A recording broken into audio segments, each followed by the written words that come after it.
Great Tribal Chief. This video is purely for entertainment and does not infringe on copyrights or laws. The rights to the novel and image belong to the original author. We do not claim ownership. Don't like waiting and want to listen to this fanfic in full now? Subscribe to our Patreon, where you'll find the best fanfics. Chapter 276, Big Duel. To Shi Xiong's expectation, Yuchiren did not launch an attack at night. However, when Shi Xiong saw the dense Yukai people on the other side of the Taglu River in the early morning of the next day, he understood Yukai's thoughts. These silly gangs originally wanted to play a big duel. The North American Indians of this era still retain many customs handed down from their ancestors, including this fighting method that later generations nicknamed the Big Duel. Before the Europeans discovered the New World, the Indians living on the North American continent often had wars with each other. Only compared to the large-scale wars in the Old Continent and the Far East, the Indian wars were much more mild. Whether it's a war between European countries or China on the west coast of the Pacific Ocean, every time a war breaks out, it's almost a matter of life and death. If you don't maim or abolish the enemy or even wipe out the enemy, it's absolutely impossible. From Baki slaying of 400,000 Jaupans, to the brains of people in the Three Kingdoms period, to the Anshai Rebellion, the Mongols' extermination of the Song dynasty, and the western expeditions of the Great Army. In that battle, anyone was taken out to die. Calculated in units of 100,000. In Europe, the same is true for the wars that have occurred in the past or in the future. The World War I, World War II, the Russian Civil War, and the Napoleonic Wars that have not yet occurred will not be mentioned. Even the 7 Years' War that has just ended, and the previous 100 Years' War, the Crusades and other wars, the death toll is still in the tens of thousands. The unit is calculated. However, in the New World of North America, wars between tribes and between tribes and tribes often broke out, but compared with the wars of the Old World in the Far East, the wars between the Indian tribes of the New World of North America can only be used to describe it as a family. The war between North American Indian tribes, even if the number of warring parties exceeds 5,000 people, is considered a rare ultra-large-scale battle in the world. In general, the war between Indian tribes and the number of warriors on both sides can exceed 1,000. It's rare. The reasons for wars between tribes are usually ridiculous. To say something that is not exaggerated. What are you looking at? What happened to you? You take another look. Try it. Try it. This is enough to trigger a war between the two tribes. As for the way of fighting, it is generally this kind of big duel that looks very ridiculous in later generations. The warriors of the two tribes gathered and stood at a distance, and then after the chief or tribal leader gave an order, the two gangs, like gangsters fighting on the street, screamed and brandished their weapons and rushed forward. But the problem is that the young gangsters on the streets of later generations still have weapons such as watermelon knives that can really hack people to death with a single knife. But what weapons do the North American Indians of this era hold? Bone knife. Even if the thing hits your head with a stab, it won't kill you. At most it will hit you with a concussion. Bone spear? That thing can indeed stab people to death, but the two sides in a battle rarely stab them directly with a bone spear, and they are usually used as sticks. As for stone knives and stone axes, they are not as sharp as bone knives. Usually Indians use these things as hammers to hit people. How many people do you expect such a weapon to kill? Moreover, in wars between North American Indian tribes, there are very few life and death results. Generally speaking, when a war broke out between the two tribes, a group of people held primitive bone knives, bone spears, stone axes, stone knives, bows and arrows, etc., fighting each other like rookies. Report to the chief: the enemy is strong and we can't hold it anymore. Can't hold it? If you can't hold it, then surrender and retreat. Then, the chief of the weaker party will surrender, then take his tribe's fighters to evacuate, and give up a certain range of territory for the winning party to occupy. That's right, the battle between North American Indian tribes in this era is like this. I can't beat you, I can't surrender, and I just give up the land for you to occupy. And the winning side will not kill the losing side. As long as the losing side vacates the territory, Then the war is over. When the Cherokees were driven out of the Great Lakes area, they came to Monongahela in the Appalachian Mountains. In order to obtain enough territory, the Cherokees began to fight with the Powhatans. As a result, the Cherokees were more powerful. The Powhatans couldn't beat the Cherokees, so they moved east on their own initiative and gave up the territory near Monongahela to the Cherokees.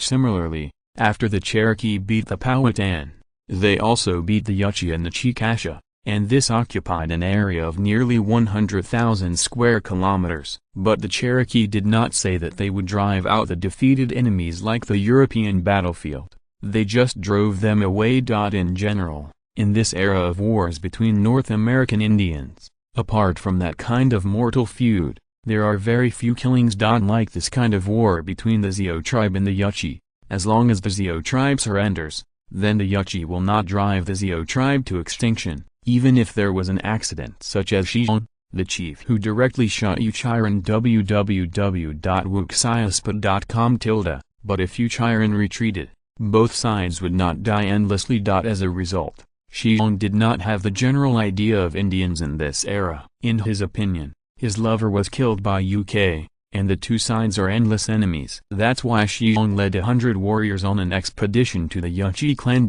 Obviously, you are already in endless vengeance. Yukai's two chiefs died under the hands of Lao Shi, but you still want to play this kind of big duel. Whether your mind is in the water or is it what kind of ditch is your mother-in-law caught? Shi Xiong really doesn't know how the brain circuits of the Yukai people on the other side are long, but no matter how long it is, since they are willing to play a big duel, then play it.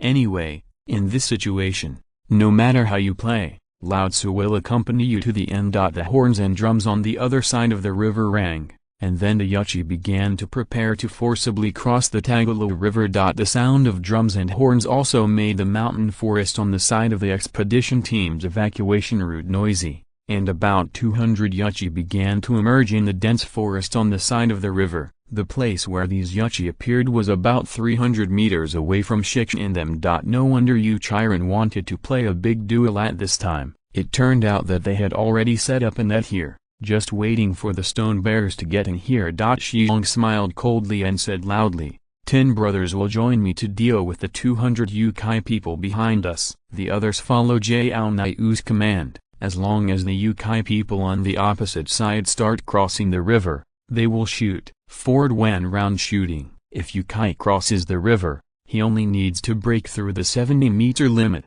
30 people build the shield wall, and the others use bows, arrows and grenades to deal with them. Everyone responded in a sudden. Chapter 277, Scared. The ruthless facts prove once again that as long as there is no restriction on terrain, cold weapons are scumbags in front of hot weapons. Even if Yuchiren summoned the courage to gather close to 1,000 people to encircle and intercept the expedition team, the force invested this time was even close to 10 times the number of the expedition team, but it still could not be filled until the number of people did not break through a certain limit. The sky between cold weapons and hot weapons. Thermal weapons, even the primitive muskets used by the expedition team, are far from being comparable to long-range weapons such as bows and arrows and bone spears. As long as this musket does not explode and has sufficient ammunition, the expedition team can rely on the advantage of the musket's long range to firmly suppress Yuchiren within a limit. Of course, if Yuchiren's frantic offensive, regardless of casualties, the expedition team might not be able to suppress it. But the problem is that the expedition team's choice of the decisive battle location is too advantageous for the expedition team. Although the wide Tagaloo River is not deep, the width of the 1-meter deep river is at least more than 20 meters, especially the 20-meter wide river is only about 140 meters away from the expedition team. Therefore, it is almost impossible for Yukai to quickly pass the 20-meter wide river. As long as Yukai dared to cross the river forcibly, the soldiers of the expedition squad could use muskets to call them one by one. The Yuchi, who moves slowly in the river water, is the best target. The expedition team does not even need to shoot a platoon, it only needs accurate free shooting to stop the Yuchi from the beach of the Tagaloo River. The expedition team reversed the situation of suffering in the mountains and forests a few days ago compared with the narrow terrain and densely forested mountains. This large river beach is simply paradise. The only thing the expedition team needs to pay attention to is the 200 Yuchi people who went around in advance to intercept them. However, the 200 Yuchis are also more than 300 meters away from the expedition team. If they want to break through the defense line guarded by the humanoid precision-guided missile, the Stone Bear, it would be impossible if they did not drop dozens of corpses. This is the battle plan that Shi Xiong thought of, and this big duel that lasted only more than 10 minutes was developed appropriately according to Shi Xiong's expectations. Among these chasing Yukai men, many Yukai fighters participated in the Yukai Royal Court defense battle a few days ago, but the ghost knows how these guys remember whether to eat or not. They have already experienced a profound lesson, but they still don't understand that the best way to face the volley of guns is to open the line or crawl forward. There is no need to think about crawling. The Tagaloo River is enough to make those who dare to crawl can't breathe, but you will always pull the skirmish line. This Yukai man didn't know how, so a one-sided slaughter kicked off again. This time, Yuchiren's strategy of encircling, chasing and intercepting the expedition team was actually very good. Shi Xiong estimated that after the death of 2 chiefs in a row, Yuchiren found another quite strategic leader. But there are strategies for Yukai who have never fought with thermal weapons. They still lack effective methods and tactics to deal with thermal weapons, which has caused the current situation of being slaughtered. This new leader, UK, who doesn't know his name, did a good job in front of him. At least he did a good job in the pursuit and interception of the expedition team. Even Shi Xiong praised this guy who had never met. But because of the lack of experience in dealing with hot weapons, the Yuchiren did not take advantage of the night to make a surprise attack after they assembled. This is the first fatal error. If Yuchiren took advantage of the night to make a surprise attack last night, the expedition team would definitely not be able to hold on to the river beach. The dim environment is the biggest limitation of the musketeers of this era. The musketeers lost a clear line of sight. They aimed at afar. Fortunately, Yuchiren didn't know this, otherwise the expedition team would definitely suffer a big loss. As for the second fatal mistake, the new leader of the Yuchi tribe chose to have a big duel with the expedition team holding muskets in this terrain. No wonder you were so easily rushed to the south of the Great Smoky Mountain by us back then. With your eyesight, don't you abuse who you abuse? Shi Xiong muttered, and shot and killed a Yukai man who was trying to break through.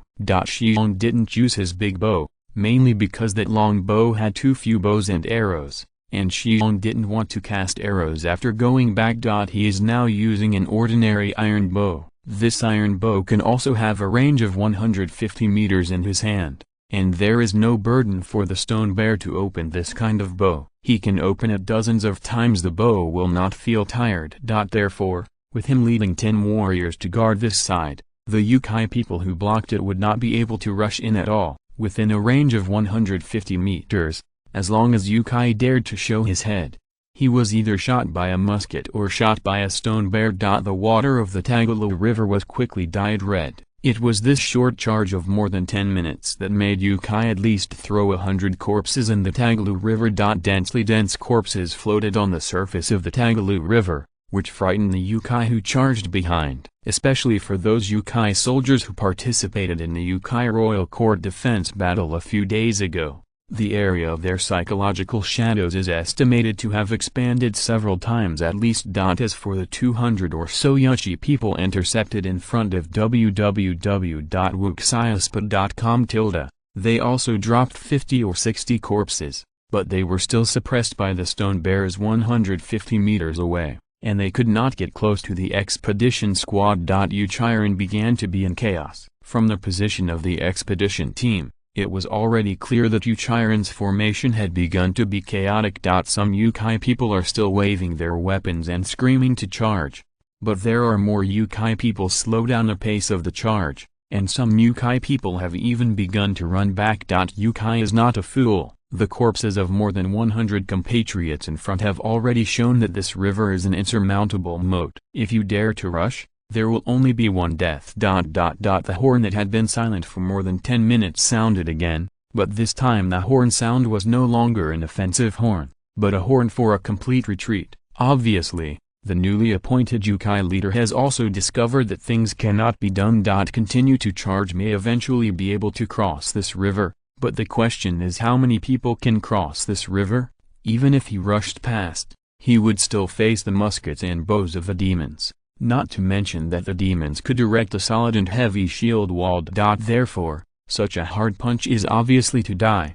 The most important thing is that many ethnic people are already scared, and many of them have begun to run away without following orders. Perhaps after seeing this, the leader of Yukai decisively issued the order to retreat. Instead of filling the life of the tribe in this pit that seems to be never filled, it is better to save the life of the tribe before taking it slowly. Seeing Yuchiren slowly retreating, the giant axe laughed loudly. Brothers, that bunch of Yukai miscellaneous pieces were scared by us. They ran away. We can go home. Chapter 278, Convince. Although Yukai was beaten away, Shi Xiong still underestimated the resilience of the Yukai leader. In the next 2 days, the expedition team continued to be harassed by Yuchiren on the evacuation route. Through this practice of Yukai, Shi Xiong understood that the new leader of Yukai should have seen the shortcomings of the musket. Fighting with a musket in an open area is an act of hunting for death. But if the battlefield is moved to the mountains and forests, the musket will be useless. I have to say that the new leader of Yukai has a very vicious vision. In just a big duel, he saw the fatal flaws of the musket, and the harassment tactics he adopted did cause a lot of trouble to the expedition team. In just 2 days, there were more than 10 more wounded in the expedition team. Although the injuries were not very serious, the increase in the number of wounded has accelerated a lot. We must know that the entire expedition team participated in so many battles in the past nearly 20 days, but only 12 wounded were produced. But since the duel, there have been more expedition teams in the 2 days after the duel. 11 wounded. Obviously, the new leader of Yukai intends to use this method to grind the expedition team to death. Unfortunately, there is not much time left for Yuchiren. Especially after the expedition team with more than 20 wounded crossed the watershed between the Taglu River and the Hayworth River. Yuchiren never dared to show up again. To the south of this watershed, that is the world of Yuchiren. But after this watershed, Yuchiren completely lost the advantage of geographical advantage. They dare not pursue the expedition team in unfamiliar areas. In this way, the expedition team, after going out for nearly a month, successfully climbed the Great Smoky Mountain again and returned to the long-lost Zio tribe. 103 people went out for nearly a month, and finally 103 people came back intact. It must be said that this is not a big miracle. In fact, even many people in the expedition squad were determined to avenge death. As a result, not only did they get revenge, but they also had to return all the time. Who is unhappy with such a good thing?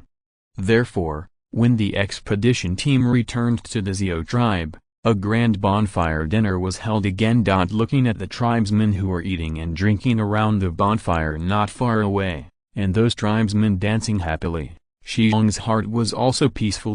Just before the bonfire dinner, Stone Bear burned the 3 heads he had brought back in front of Bai Yun's tomb. The Green Skylark and Little Stone Hammer accompanied him to do this work. Counting these 3 heads, Shi Xiong burned a total of 11 heads in front of Bai Yun's tomb. The other 8 heads were the heads of the chief Yuchi and 7 tribal leaders he shot and killed in the Zio tribe. Counting these 11 heads, plus the burned down Yuchi royal court and the 2 big tribes, as well as the more than 1,000 Yuchi people killed in this expedition, Bai Yun's revenge was completely reported. Guardian, through this expedition, I think what you said before is very correct. We must win the Zio tribe. It is necessary to set up a bridgehead here. The Bigfoot held a full height. The wooden bowl of liquor came over, sat down beside Shi Xiong, and whispered. Shi Xiong glanced at Bigfoot, nodded silently, raised the wooden bowl in front of him and touched Bigfoot, and drank half a bowl of wine in one gulp. Bigfoot also took a big sip, and was hit by a big wine hiccup. Guardian, my brother's eyes are not good. He pays too much attention to the immediate things and often ignores the future, so you don't treat him well. Any other ideas? Shi Xiong shrugged his shoulders. Uncle Bigfoot, I really don't have any opinion on Lile. On the contrary, I am more grateful to Lile. After all, He accepted our group of homeless people at the beginning. As for why the sacrifice is made, to remove Li Lei's position as the leader is a sacrificial idea. I personally don't have any bad views on Li Lei. Well, I can rest assured if you think so. Li Lei is my own brother and Hong Yun's uncle after all. There are some things that are not suitable for making trouble too stiff. Uncle, Bigfoot, I think you all misunderstood me. I have accepted the guidance of the Great Sun God, so my vision and pattern are not limited to our Cherokee tribe. What I see is this a whole continent, so whether it's a Li Lei or a wolf's tail, it's nothing to me. Even the royal court of our Cherokee tribe, I didn't even look at it. Uncle Bigfoot, the same. I don't want to say it again. I just hope you can support me unconditionally. In return, I will make you a great chief, even greater than our Cherokee chief.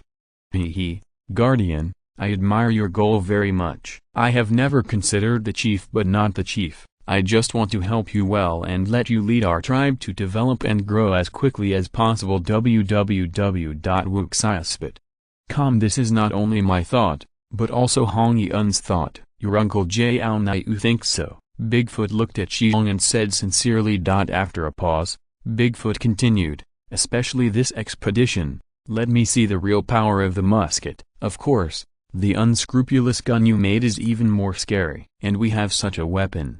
Our tribe, the time for the rise must come soon.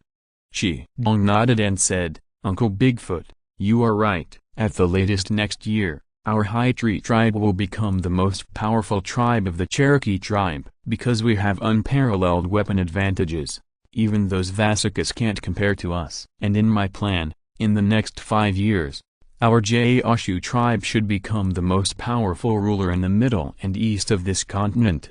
Bigfoot smiled and said, Guardian, if you said this before, I might still have doubts. But after this expedition, I have no doubts about what I said to you. Guardian, you can do it boldly. What you want to do, Hong Yun, me and your uncle will fully support you behind you. This expedition really gave Bigfoot an unparalleled shock. Whether it was the Ferguson rifle's power in actual combat, or the terrifying bombing effect of the conscientious cannon, Bigfoot was shocked.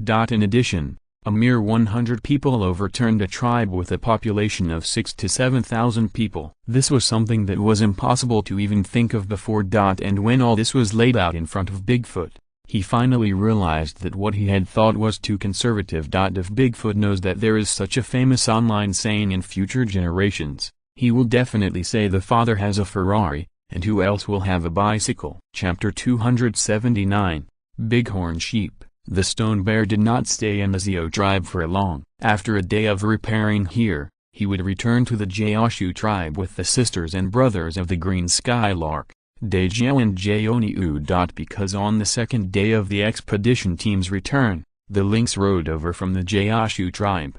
The Major Hank is here again, and he has brought many things. He also said that there are important things to discuss with you, so you have to hurry back to our tribe. The things that Major Hank brought are many of us don't know how to use it. The news brought by the Bobcats made Shi Xiong immediately realize that Major Hank should have made a choice, and when the guy went back last time, he had entrusted him to find the things he should have brought over. Therefore, I have to meet the British Major anyway. As for the Zio tribe, there is basically no stone bears. Although the Zio tribe is still called the Zio tribe, everyone knows that this tribe has now become a part of the Gaoshu tribe. Especially after this group of killers with murderous spirits returned from an expedition, those who admired the stone bear one by one were called five body throwing on the ground. Moreover, they were avenged. They also think that the Zio tribe is no longer suitable for being a secluded tribe. The Zio tribe should follow in the footsteps of the Guardian to conquer the surrounding disobedient tribes, and should follow the footsteps of the Guardian to conquer this area. Mainland. Therefore, with the strong support of Das Han, Great Axe and others, the Zio tribe began to transform from a secluded tribe to a militarized tribe. The 70 warriors of the Zio tribe participating in the expedition are the best kind of fire. They have practical experience and realize the power of thermal weapons. The most important thing is that they have the confidence to win. This is the Zio tribe. the key factor for a smooth transition. After tasting the deliciousness of the fruits of victory, who would be willing to be the ordinary? The girl green skylark doesn't need to persuade the stone bear anymore. She wants to follow to the Gaoshu tribe. She looks like a married little daughter-in-law. And just as the Shi Xiong and the others return to the Gaoshu tribe, far away in the southern foothills of the Great Smoky Mountain, where the Yukai King Court was located, a lean but capable man was standing in the burned-down ruins of the Yukai King Court. Before, he looked at everything in front of him with a gloomy expression. How can you be defeated by 100 people? You even let your family burn your royal court, and even the chief you just elected was shot and killed by others. What do you mean by this group of people? What are you eating for? The thin man scolded the men beside him with an ugly expression. Although the men who were scolded were tall and strong, they did not dare to talk back in front of the thin man and could only bear it silently. The anger of this man. Dear Bighorn Chief, when those guys came, we didn't think they were looking for something. Our chief even thought they came to congratulate, so we didn't have any precautions. As a result, among the several men who were reprimanded, one of them finally stood up and wanted to explain something. The thin man's name was Bighorn Sheep, and he was the leader of a tribe. However, the leader of this tribe is no better than the leader of the Yuchi tribe. This Bighorn Sheep leader is even more noble than the chief of the Yuchi tribe, because he is the largest tribe of the Cree tribe and the first guardian of the Cree royal court. The leader of the tribe Mountain Foot Day tribe, but also the right-hand man of the chief of the Cree tribe. The status of the Cree tribe is extremely high. Although the Yuchi had separated from the Cree tribe long ago, the Yuchi have always accepted the protection and jurisdiction of the Cree tribe. If the Cree tribe is a kingdom, then the Yuchi tribe is a territory under this kingdom. The Bighorn Sheep was invited to observe the ceremony, which is the ceremony for the inauguration of the new chief Humazulu by Yuchiren. As a result, when he drove people from the Kari territory to the south, he found that the royal court of the Yuchi tribe had been burned down, and the new chief Humazulu was shot and killed. This is the second chief that Yuchiren died in just over a month. This is incredible. As the leader of the first tribe of the Cree tribe, although the Bighorn Sheep cannot directly lead the Yuchiren, he also does not allow his little brother to be so abused. Just kidding, the two chiefs of my younger brother were shot and killed, and the same person was shot and killed. Although this is very shameful to Yukai, if it is spread, other tribes don't think it is embarrassing to Yukai. It's their Kari people ashamed. Even your own little brother is not well protected. Do you Kari people still have the face to claim to be the most powerful tribe in this area? So let's not say that the Yuchi can't bear it, the Cree can't bear it anyway. You have to find that guy in the group of people. Of course, when the Bighorn Sheep came, it was exactly when the expedition team was evacuating. After the Bighorn Sheep learned something, they decisively organized the Yuchiren to start chasing and intercepting the expedition team. As a result, after hundreds of people died, the cunning and powerful expedition team still escaped. This is also a shame for Bighorn Sheep. I'm reading www.hukinshu.com. So he vented his anger on the leaders of these Yuchi tribes who came to observe the ceremony today. That's right. These people who are being reprimanded by the Bighorn Sheep are all tribal leaders of the Yukai people. They all came to observe the ceremony, but they did not expect to see such a tragedy. Which tribe are those guys, huh? Since they are running north, it is either Chickasaw or Cherokee. If it is a Cherokee, you can't resist it and it makes sense, but if it is Chico what Sharon said, then you are really a joke. The Bighorn Sheep turned to the tribe leader who was trying to explain. The leader was said to be a little embarrassed, and continued to defend himself. Respected leader of the Bighorn Sheep, the muskets in those hands are too powerful, and they also have a way to control the thunder. The person we pursued that day was theirs. A lot of people died under the thunder. Bighorn leader, those people are demons. Hearing this, the Bighorn Sheep said nothing. Although he didn't catch up with Yukai's battle to surround the small hill, he also heard about that battle. The group not only possessed a rifle with a very long range, but also possessed a terrifying method to control the thunder. Later, even though he organized Yuchiren to chase the team, he eventually got a bit ashamed and killed hundreds of people and finally let people escape. Use all your eyeliners to find them right away. I want to know the origins of these people. Only if we know the origins of these people can we get revenge. Whether it is a Chickasaw or a Cherokee, you must confirm it for me." The Bighorn Chief's eyes stared at the leaders of these Yachi tribes, with an expression that could not be rejected, and the tribe leaders could only bow their heads and say yes. Chapter 280, Agent. "Hey, my dear guardian, it's really nice to see you again." As soon as we met, William Hank and Shi Xiong gave a big hug, and the expression really seemed to be more than 10 years old. The missing old friend. "William, I am also very happy to see you again. I heard my people say that you have made a decision this time, and you have brought me a lot of good things." "Of course, we are great partners. Your needs are my responsibility." "Don't worry, Master Guardian, I will try my best to find and bring you all the things you need." "As for what you mentioned last time in that matter, I think I should give you a definite answer." "So, did you really make a decision?" "Yes." Major Hank nodded solemnly. "I think your proposal is very good, and it just so happens that I don't think there is much development going on from the New World side. You know, the boss, Colonel James Jones, is really a greedy guy. Under his hands, we have no early days at all. So after I went back, I thought about your proposal and decided to go back to my country to develop." After a pause, Major Hank continued with a slight sorrow, "Although it is a pity to let go of everything I have now, it is a pity that I have to give up. I think that if I go back to China to develop new textile machinery, it should let me the rest of his life is better."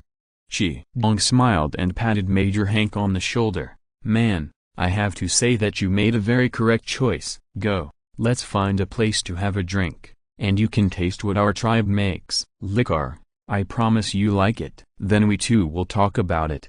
Major Hank nodded with a smile. When Major Hank came last time, the koji made by Shi Xiong hadn't been ready yet, so naturally there was no way to talk about winemaking. But this time Major Hank came to the High Tree tribe again after a few months, and he could taste the white wine with a different taste from Scotch whiskey. Major Hank immediately showed a different expression after taking a sip of high-quality liquor. "Christ, that Jesus! This wine is so powerful." "The wine is so powerful, but this kind of fragrance is unusual. Whiskey does not have this special fragrance. Master Guardian, this wine really is you brewed it?"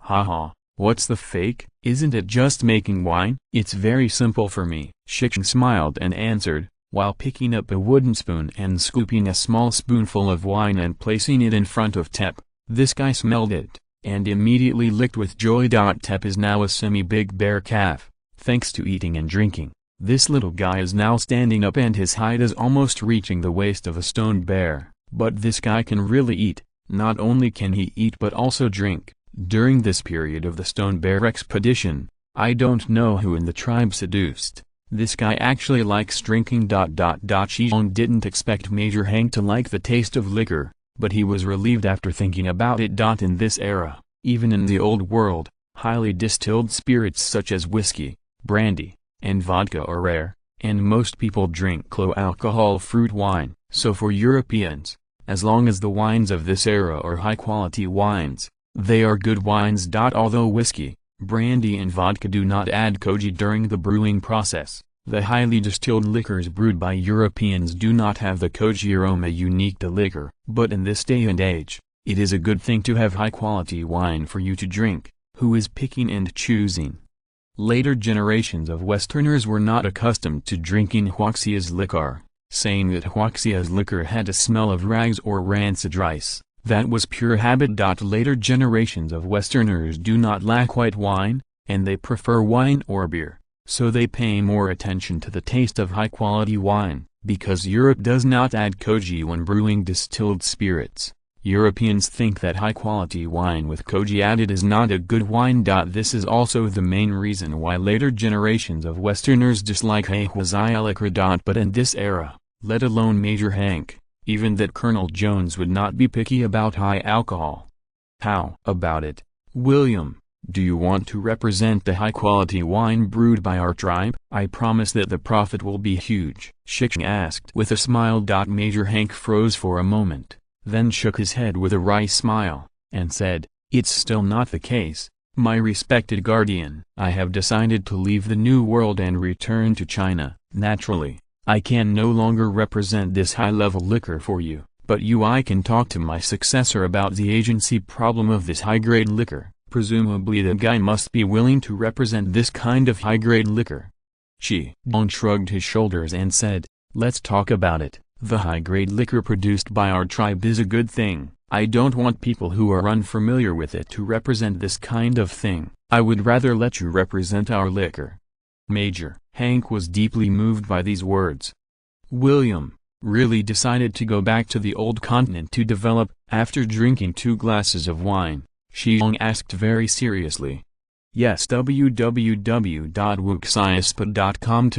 The new textile machinery you mentioned to me last time, I went back to think about it for a long time, and also consulted many businessmen from the old continent. They all treat the new type of textile machinery mentioned as very interesting, and they all think this is a very rich industry, so I decided to go back to the old continent to develop this one."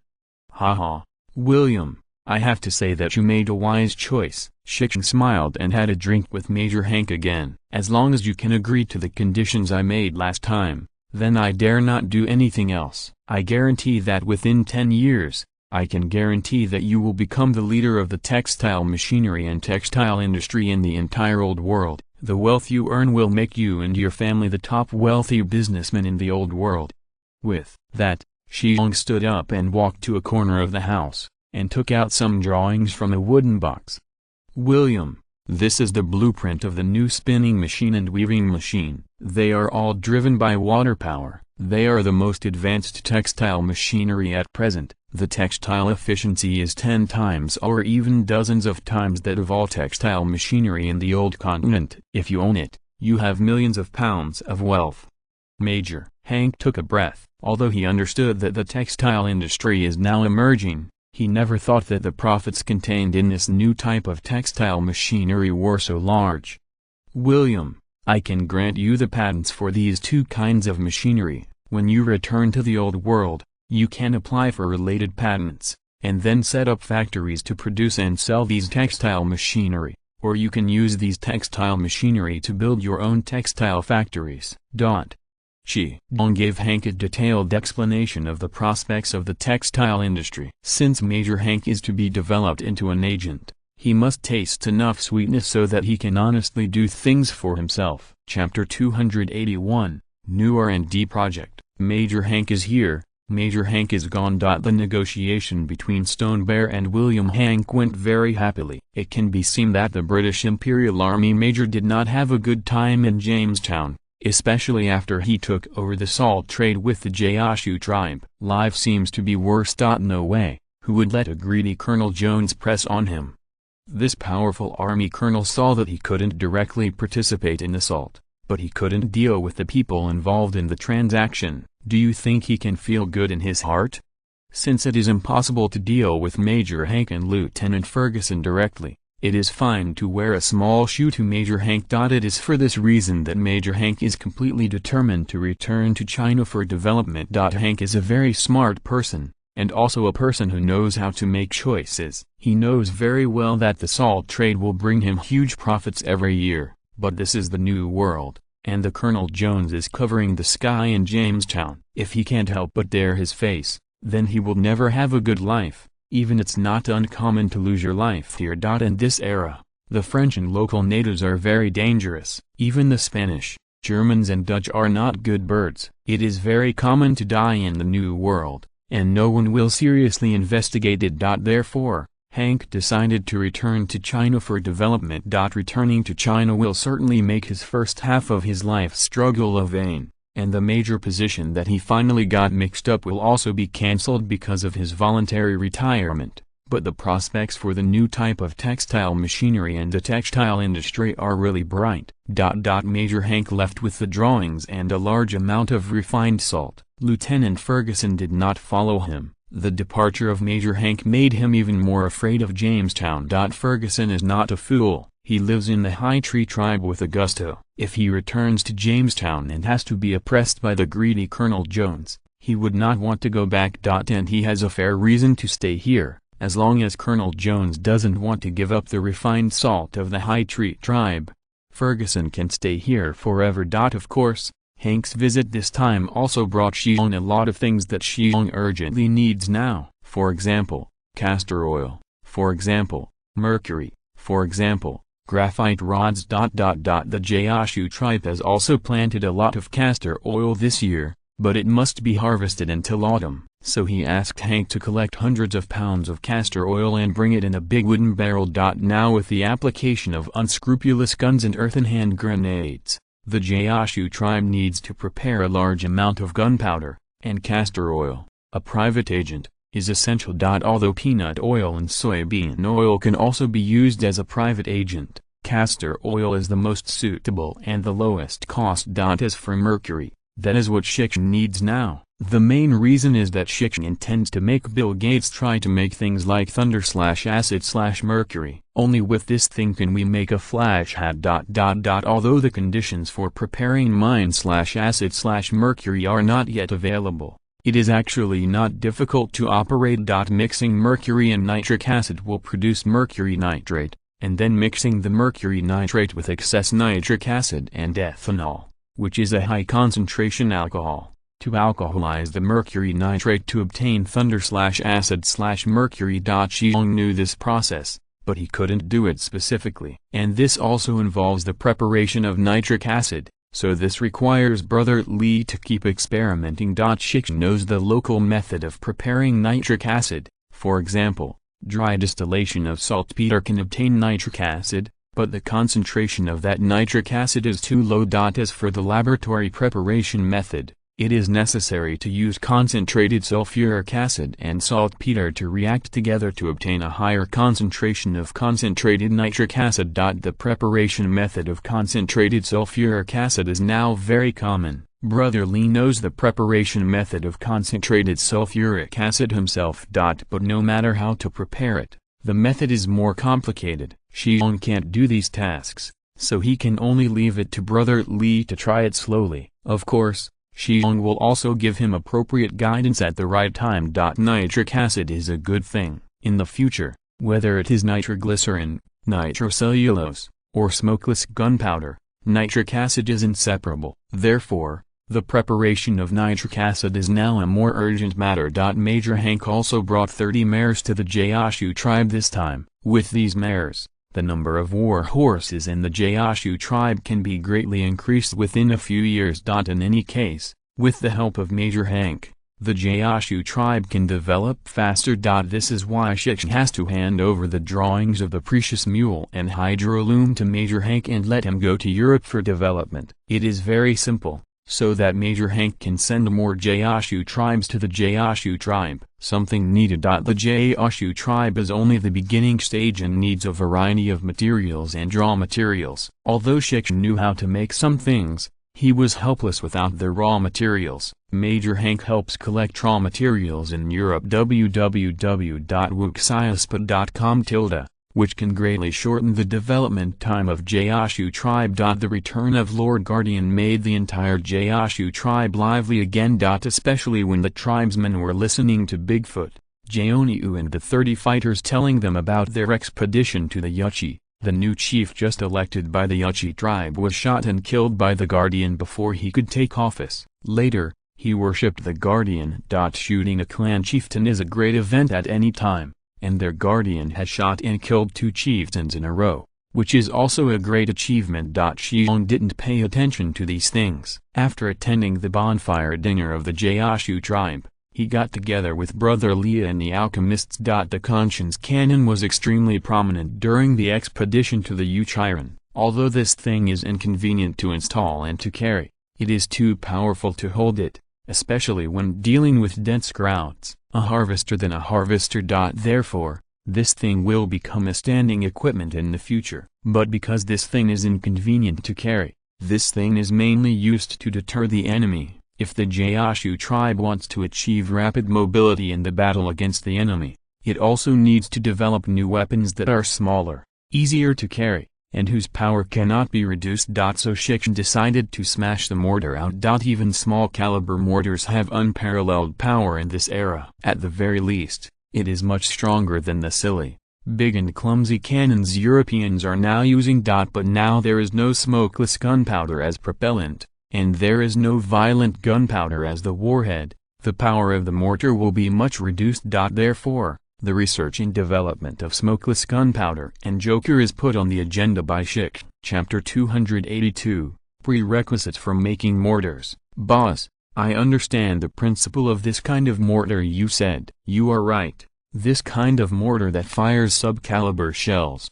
if the propellant is not strong enough, it will not be able to perform this. The real power of a small cannon, Brother Lee said with certainty. As an alchemist who is proficient in chemical experiments, after he came to the Gaoshu tribe, he was very interested in the high-power gunpowder mentioned by the stone bear, and he was really willing to do various experiments. So since the cement was burned out, he began to experiment with various new types of gunpowder on his own. But this new type of gunpowder does not mean that experiments can be done if there is no guidance. It is really not easy to find a way to make more powerful gunpowder. It is as if the masters who discovered nitroglycerin and smokeless gunpowder in the original historical time and space only discovered the preparation method of these violent drugs by accident. It is not so much that these violent drugs invented by their accumulation of knowledge, but also rather, it was the goddess of luck who nodded their foreheads with a finger, which made them lucky to get the method of making these draft medicines. If nothing happens, in another 6 years, Europeans will produce a very powerful drug for menacing, but this kind of drug is more powerful than the power of ladders in the eyes of Europeans. It is only suitable for dyeing agent. This kind of fierce medicine that is about to appear is called picric acid. In 1771, Englishman Wolfe treated phenol with concentrated sulfuric acid and concentrated nitric acid and obtained a yellow solid trinitrophenol, which was used as a yellow dye. No one thought that this was an extremely powerful and potent drug, so it was used as a dye by the whole world for 100 years without revealing the true face of Lashan. From 1849, picric acid was used as a yellow dye for dyeing silk. It was the first artificial dye to be used. It has been used safely in the dyeing workshop for 30 years. Until 1871, one day that year, a barrel of picric acid in a dye shop in the suburbs of Paris could not be opened due to the rust of the iron barrel. The guy found a hammer and smashed it with force. With a loud noise, the flames blazed into the sky, and the yellow dye exploded violently, and the dye shop suddenly turned into rubble, with countless casualties. This is undoubtedly a tragedy, but it is a great thing for the French military. After repeated trials, picric acid began to be widely used in the manufacture of yellow drugs in the military. After testing, the blast speed and blasting energy of picric acid are far higher than that of black powder. Among all the potent drugs at the time, the power of picric acid was second only to nitroglycerin, and the thing was stable and the preparation method was simple. Just how powerful is the bitter taste? For a simple comparison, the power of black powder is only 1/10 that of nitrazine, and the power of nitrazine is only 1/10 of picric acid. That is to say, 1 pound of picric acid is equivalent to 10 pounds of ammonium nitrate. It is equivalent to 100 caddies of black powder. Even if it is compared with the picric acid with modern mammoth medicine, the picric acid is quite strong. Latter is the most famous medicine in modern medicine, but its power is still far worse than that of picric acid. The strength of the latter is between 813, and the strength of picric acid is as high as 116! Although this is only a comparison of magnitude, the power of violent powder is not comparable to that of black powder. Even if there is no 100 times the power, there are still 8 or 90 times the power. In fact, the power of C4 used by special forces in the 21st century is not much more powerful than picric acid. However, in the 18th century, the only explosives used by military powers in this era are black powder. If it has a bitter taste, it means that it immediately has an explosive charge that is more than 100 times more powerful than other large countries. In the original historical time and space, Japan itself used picric acid to make the famous Shimace gunpowder, and as a result, the old Mozi was beaten up in the Russo-Japanese War. Thanks to his previous work, Shi Xiong knew how to prepare picric acid, so he planned to get the bitter taste out first. However, the transportation and storage of picric acid is a difficult problem, because picric acid is an acidic substance with strong corrosiveness. It can corrode metals and generate high sensitivity, highly explosive picric acid salts. This is also a problem that the British and French military have not solved after obtaining picric acid. But this problem was finally solved by Japan. Well, it can't be said to be a complete solution. It can only be said that the Japanese did better than the British and French. That's why they successfully used the bitter sour in the Russo-Japanese War and World War I. In fact, the Japanese method to solve this problem is very simple. They painted the inside of the shell and attached a thick layer of paraffin to isolate the direct contact between picric acid and the shell of the shell. This is a simple, ingenious and inexpensive method. Solved the big problem. Shi Xiong knew all these things, so he decided to make his own bitter taste sour. Compared with the ladder pressing ladder, a detonator is needed to detonate the picric acid, which is more powerful, simpler to prepare, lower cost, and can solve the problem of ammunition storage in a short period of time, is undoubtedly better than the ladder press ladder. Yeah, www.wuxiaspa.com. Bill, it is really not enough to fire mortar shells with black powder, so we have to develop a new and more powerful propellant. Shi Xiong smiled to brotherly said. Once picric acid is developed, the power of mortar shells will naturally have sufficient protection. If smokeless gunpowder is made out again, the problem of short firing range of mortar shells can be completely solved.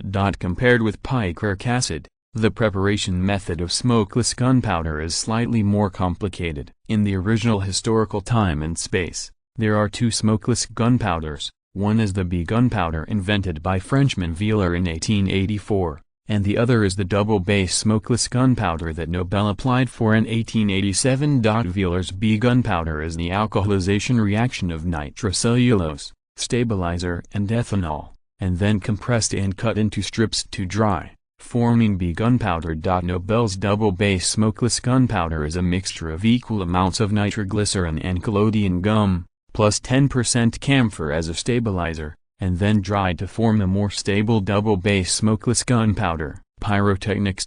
But whether it is bee gunpowder or double-base smokeless gunpowder, it is inseparable from nitrocellulose, a cellulose nitrate formed by cotton fiber that is in contact with a mixture of concentrated nitric acid and concentrated sulfuric acid. This kind of nitrocellulose is a very important raw material for the preparation of various violent drugs. But the preparation method of this thing is very simple. Picric acid, bee gunpowder or double-base smokeless gunpowder are two important gunpowders that Shi Xiong plans to develop next. Once these two things are developed, plus the ray/acid/mercury developed, then the mortar can be made. Although it is still impossible to make all metal bullets with fixed gunpowder, with mortars, it can still be rampant in this era. P.S. Bowen, thank you for the reward of morning Wu Huaxia 200. Chapter 283, Road Repair. The research and development of mortars is the current focus of the Gaoshu tribe, but this kind of thing is also impatient. Shi Xiong knows. Thanks to the successful firing of cement, although the amount of cement burned every day is not too much, the construction speed of the Gaoshu tribe has been greatly improved. Throughout the thunderstorm month, July, Shi Xiong led the expedition team to move on the sites of the Great Smoky Mountains and Yuchi people. When he returned to the Gaoshu tribe, the time had come to the sturgeon moon, August. The so-called sturgeon moon refers to the season of fishing for sturgeons that are common in the Great Lakes. The Cherokee people used to live in the Great Lakes area to the north, so in their era, the month of sturgeon is August. Compared to the Great Lake in the north, the latitude of the Gaoshu tribe is more southerly. Although it is located in the deep mountains, this season is still very hot and unbearable, but no one feels so uncomfortable for the sultry heat, because everyone knows that only heat can grow the crops in the ground well. The crops in the field are growing very well now, and next month will be an autumn harvest that is bigger than the summer harvest. During the time that Stone Bear left the Gaoshu tribe, the Gaoshu tribe successively took over two small tribes that had previously separated. However, these two small tribes do not possess mineral deposits like the Dikingshan tribe, so these two small tribes moved to the area where the Gaoshu tribe is located. The population suddenly increased by nearly 200 people, plus more than 240 women and children from the Zhao tribe, which made the population of the Gaoshu tribe more than 900 people suddenly, making the tribe even more lively. The good summer harvest allows the Gaoshu tribe to have enough food to feed so many people. In addition, it is summer, whether it is hunting or picking. The fertile Great Smoky Mountains can fill the stomach. The increase in population made Li Lei realize how stupid he was before. Hong Yun and Bigfoot admire the Guardian even more. Many women in the tribe are now busy working. They have now taken over the work of salt making, wine making, oil pressing, steel making, coking and even mining. Later, they were burn cement and glass. Now they are also studying, and when they learn, they will also take over these tasks completely. As for making Ferguson rifles, there are now more than 30 women who are following them. Even Stone Bear had to admire the Indian women of this era. They can really hold up half the sky. This is not just nonsense, it is done by these hard-working women with their hands. These women can do farming, picking and even hunting. As for other tasks, these women even do better than men. After all, women are naturally careful and do their work more carefully than men of the top 5 and 3. And it's not just women, those women also lead their children to work together. These little guys can't do heavy physical work, but it's okay for them to help. Moreover, the children are energetic and strong in learning, and some of them are even better than adults. In this era, no one talks about protecting children in this land, except for the very young children who can enjoy the care of their parents. Other children, as long as they are over 7 years old, have to work with their own adults. If you want to live on this land, the pressure is not normal. Children of North American Indians generally enter adulthood at the age of 12, especially boys. As long as they reach the age of 12, they will participate in formal hunting operations. This is a unique coming-of-age ceremony for North American Indians. If in later generations, such a big child is still in the 6th grade of elementary school, and he still hasn't broken away from the category of children. Just like the body of Shi Xiong in this life, this year is actually only a 17-year-old boy. In later generations, a teenager of this age is just a high school student. Stone Xiong has led the expedition team to slaughter thousands of Yuchiren.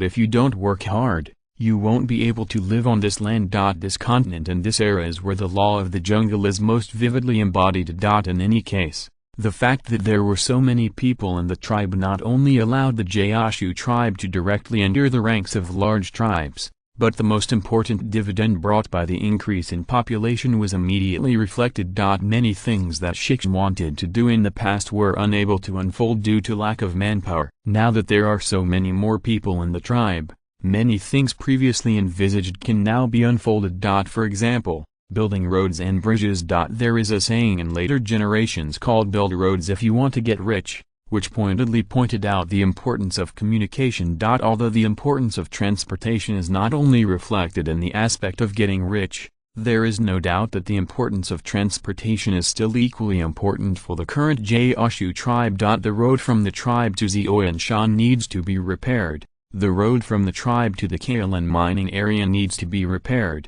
the road from the tribe to the anthracite coal mine needs to be repaired, and the road from the tribe to the hematite mining area needs to be repaired. Similarly, the road from the tribe to the former Dikingshan tribe also needs to be repaired. If it weren't for the high cost, Shi Xiong even wanted to connect the Zhao tribe and Gaoshu tribe with a simple concrete road.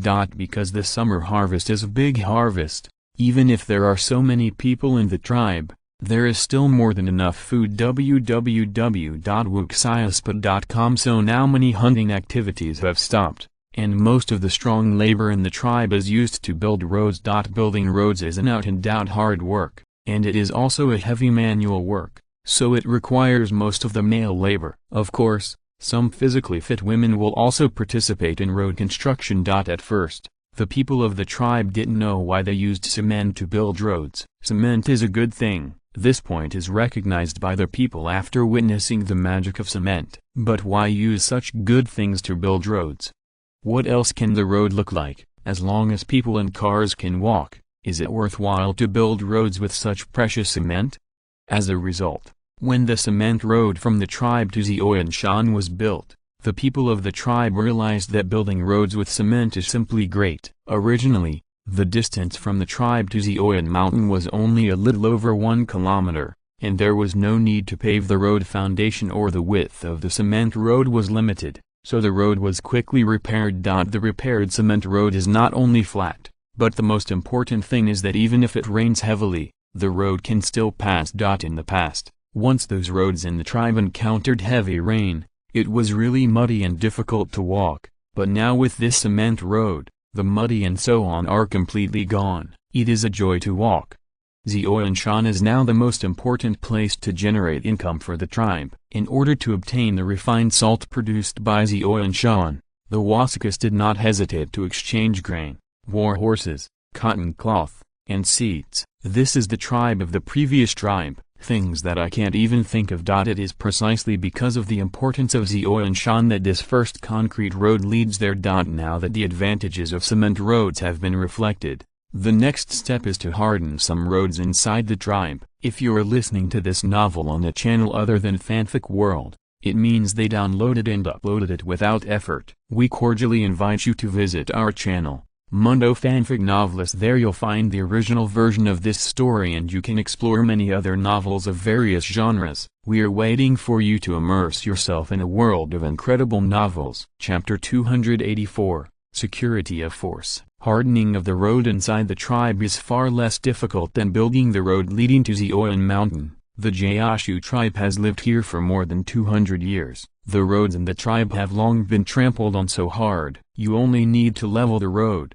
and then use wooden boards to build molds, using a mixture of stones, river sand and cement. After laying it on, flattening it, and maintaining it for 10.5 days, the road hardening project will be completely completed. Of course, this kind of cement pavement is not like the later generations, which is usually 20 or 30 centimeters thick. After all, there are no trucks in the Gaoshu tribe. Pointing to the weight of the cows and horses, 10 centimeters of the pavement thickness is enough. However, when the road leading to the mining area is built in the future, the thickness of the pavement must be thickened, and steel mesh must be lined inside to ensure the firmness of the pavement. Now the Gaoshu tribe cannot produce the kind of rebar for later generations. Whether it is cold-drawn or hot-drawn, the Gaoshu tribe is far from having the conditions, not to mention equipment, not even power. Therefore, the steel bars used by the Gaoshu tribe are actually cast steel bars. Well,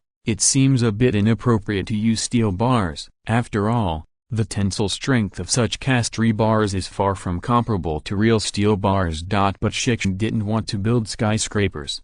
He just simply built a road, or at most, built a house and got a cement board. The application of such steel bars is not a big problem. The meal has to be eaten bite by bite, and eating too fast is either choking or holding. With David Adian, a guy who is proficient in metal smelting, and with the golden fingers of Shi Xiong, I believe that in the near future, real steel bars and even rebar will appear on this continent. The hardening of the pavement inside the tribe will soon be finished, and by this time, the Cherokee's biggest annual festival, the Green Valley Festival, is also approaching. The arrival of the Green Valley Festival means the arrival of the autumn harvest. Now the farmland around the Gaoshu tribe has been expanded many times compared to the spring sowing time. This is due to the women who joined the Zhou tribe. Of course, the people of the Dakingshan tribe and the people from the other two tribes have also taken over, made a huge contribution. In this era, the amount of manpower directly determines the area of food planting. Compared with other tribes,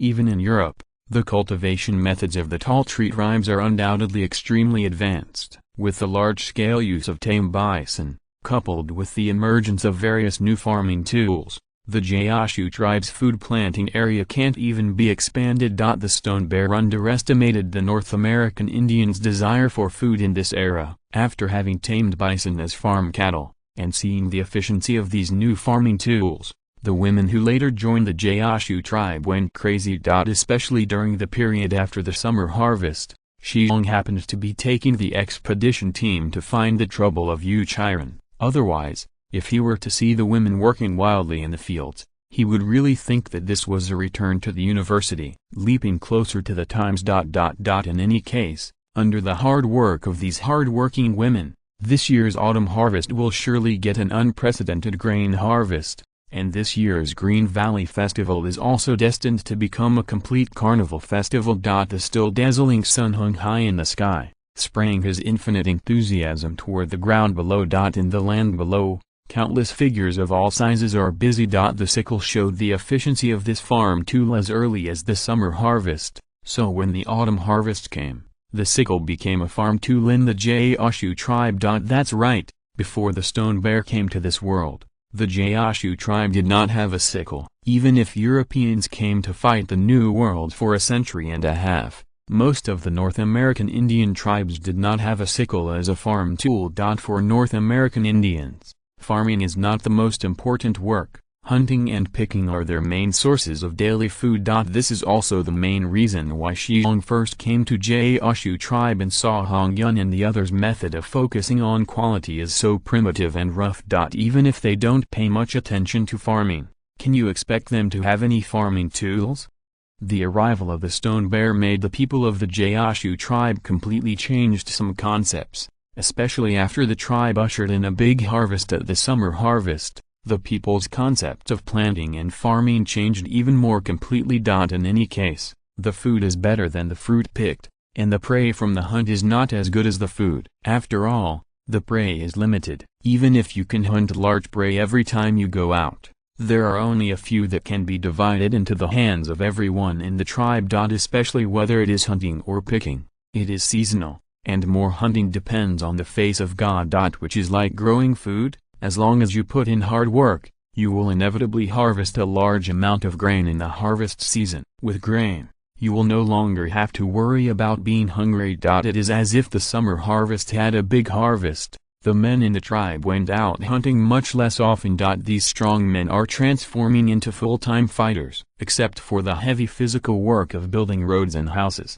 they spend most of their time training. The experience of the Xiao tribe also reminds the Gaoshu tribe. That is, don't look at the location of the Gaoshu tribe. The Great Smoky Mountain serves as a barrier to the south, two large rivers to the north and the west serve as a barrier, and the east is cut, rocky territory. Compared with the Gaoshu tribe, the Xiao tribe has a better geographical location and better defense effect. But what happened then? Wasn't the huge Xiao tribe still attacked by the Yukai people? If it hadn't been for Shi Xiong to kill the Yuchi chief and tribal leader at the right time, www.wuxiaspot.com. Maybe the result of that battle was that the Xiao tribe was wiped out. If you want your people to have a quiet and peaceful living environment, the necessary force is indispensable. Don't say this is now, even in the future generations where mushroom bombs have been developed. This truth also makes sense. How did China stand up like Shi Xiong's previous life? Isn't it just 2 bombs and 1 star? Without the deterrence of 2 bombs and 1 star, why would you stand up again in the forest of nations of the world? Look at Iraq/Ra/K, look at Afghanistan/Fu/Khan, look at Syria/Li/Asia, and look at Iraq, Lang. Isn't it because they don't have enough force in their hands to deter those sulfur rogue countries? Since the disintegration of Lao Mazi, the economy has not been very good, but no one dared to provoke the polar bear. Why? Isn't it because the nuclear/arsenal/library in the polar bear's den contains powerful mushroom bombs? Back in this era, didn't the Cherokee be expelled by the Iroquois in the Delaware because their fists were not strong enough? If the Cherokee had enough force in those days, who would dare to expel them? And if the Gaoshu tribe wants to become the master of this land, force is of the utmost importance. Rifles and artillery are good tricks, but experienced soldiers are not good. Then you have to go through systematic training and take them out to see the blood from time to time, in order to train a group of strong enough fighters. A warrior who knows a prey but has never killed anyone will never become the strongest warrior. P.S. Chapter 282 was blocked yesterday afternoon, and Lao Mo didn't see it. I only found out about it this morning, and I am working hard to revise it. Chapter 285, Snorting. Boss, this cigarette. Well, this cigarette is really a pleasure to smoke, much better than smoking a pipe. The paper you asked me to make before is used to make this cigarettes, right? David Adian asked Shi Xiong as he swallowed the clouds and fog. Beside him, a group of smokers were holding white paper cigarettes, and they were also swallowing the clouds and fog as the gods. Shi Xiong took a puff of smoke, narrowed his eyes, and nodded very intoxicated. Although this kind of homemade cigarette is far from being comparable to later filter cigarettes, it is definitely comparable to cigarettes in the early 20th century or even at the time of the founding of the People's Republic of China. If there is something not so good, it is that the weight of each cigarette is different, and the taste of tobacco leaves is not compared to later cigarettes with various flavors. But in this era, being able to smoke paper cigarettes is already pretty good. After all, in this era, smokers all over the world can only smoke a pipe if they want to smoke. Perhaps some people have begun to make hand-rolled cigarettes with paper, but there are such mechanically rolled cigarettes in the hand-rolled bighorn. It is good.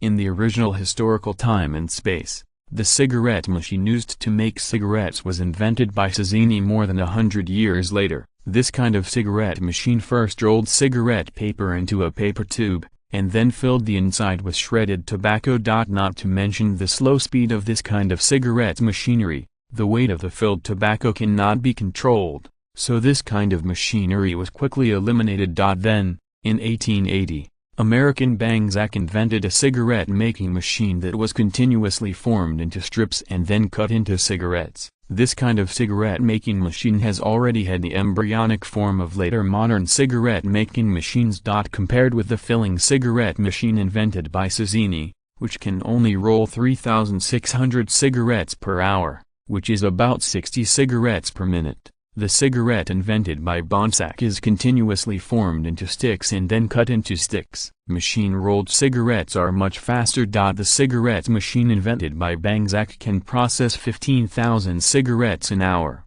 which is equivalent to rolling 250 cigarettes per minute. This speed is undoubtedly much faster. After this cigarette maker was invented, it was immediately sought after by many people. The American brothers Benjamin Duke and James Duke decisively adopted this cigarette-making machine and invested a lot of money to build a cigarette factory, which allowed the cigarette industry to develop rapidly. As a result, the Duke brothers became kings of the American tobacco industry. Well, it is worth mentioning that James Duke later became the first chairman of British American Tobacco, the world's largest tobacco company. There was a famous cigarette factory in the province where Shi Xiong was in the past. It was the cigarette factory established by British American Tobacco in Gaoshu at that time, and it was the earliest cigarette factory in the province where Shi Xiong's hometown is located. At that time, the Lodao cigarettes and Pinhai cigarettes produced by this cigarette factory sold well all over the country. After the liberation, the tobacco factory was also nationalized, and the equipment was rebuilt. Some of the old cigarette-making machines were destroyed and some were remodeled. Of course, one set was retained and placed in the Stone Bear. The Provincial Museum of the People's Republic of China is exhibited as exhibits. This cigarette-making machine is very primitive, far incomparable with the modern cigarette-making machines of later generations, and the cigarette speed per minute is only a few hundred cigarettes, but this set of cigarette-making machines let Shi Xiong fully understand the early cigarettes, how it was produced. Because he understood the working principle of this cigarette maker, Shi Xiong decided to make cigarettes in this era. Compared to salt, this spiritual food is more popular in Europe. In this era, Europeans generally smoke pipes. If cigarettes enter the European market, they will get more things in exchange than salt. Even in later generations, everyone knows how huge tobacco profits are. And Shi Xiong himself is also a smoker. When he first came to this world, although he had a pipe to be addicted to cigarettes.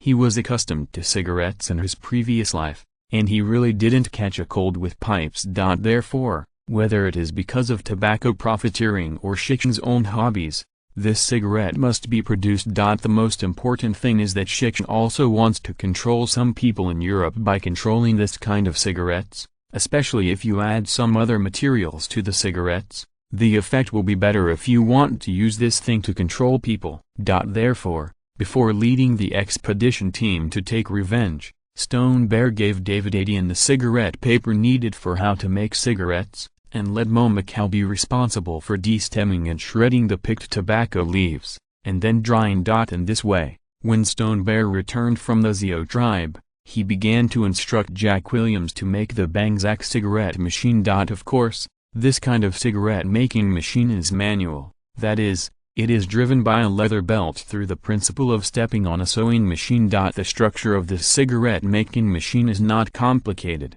The dried shredded tobacco is rolled into long strips, then gathered together and cut together. A long tobacco rod can be cut into 4 cigarettes. One cigarette machine can make about 100 cigarettes per minute. This kind of cigarette is faster than even the most primitive Bangzak cigarette machine, but there is no way. Even the most primitive Bangzak cigarette machine is powered by a steam engine, and the Stone Bear instructs Jack Williams to make it. This kind of cigarette making machine is pure manpower, and the speed is naturally different. But it doesn't matter. If you want to increase production, just build a few more cigarette making machines. Anyway, this kind of manual cigarette making machine is not complicated, and it is not very laborious to make. When Williams was making the cigarette maker, Shi Xiong took Momokao and a few women to teach them how to add their own flavors to tobacco leaves and how to fry shredded tobacco. The tribe itself grows tobacco leaves,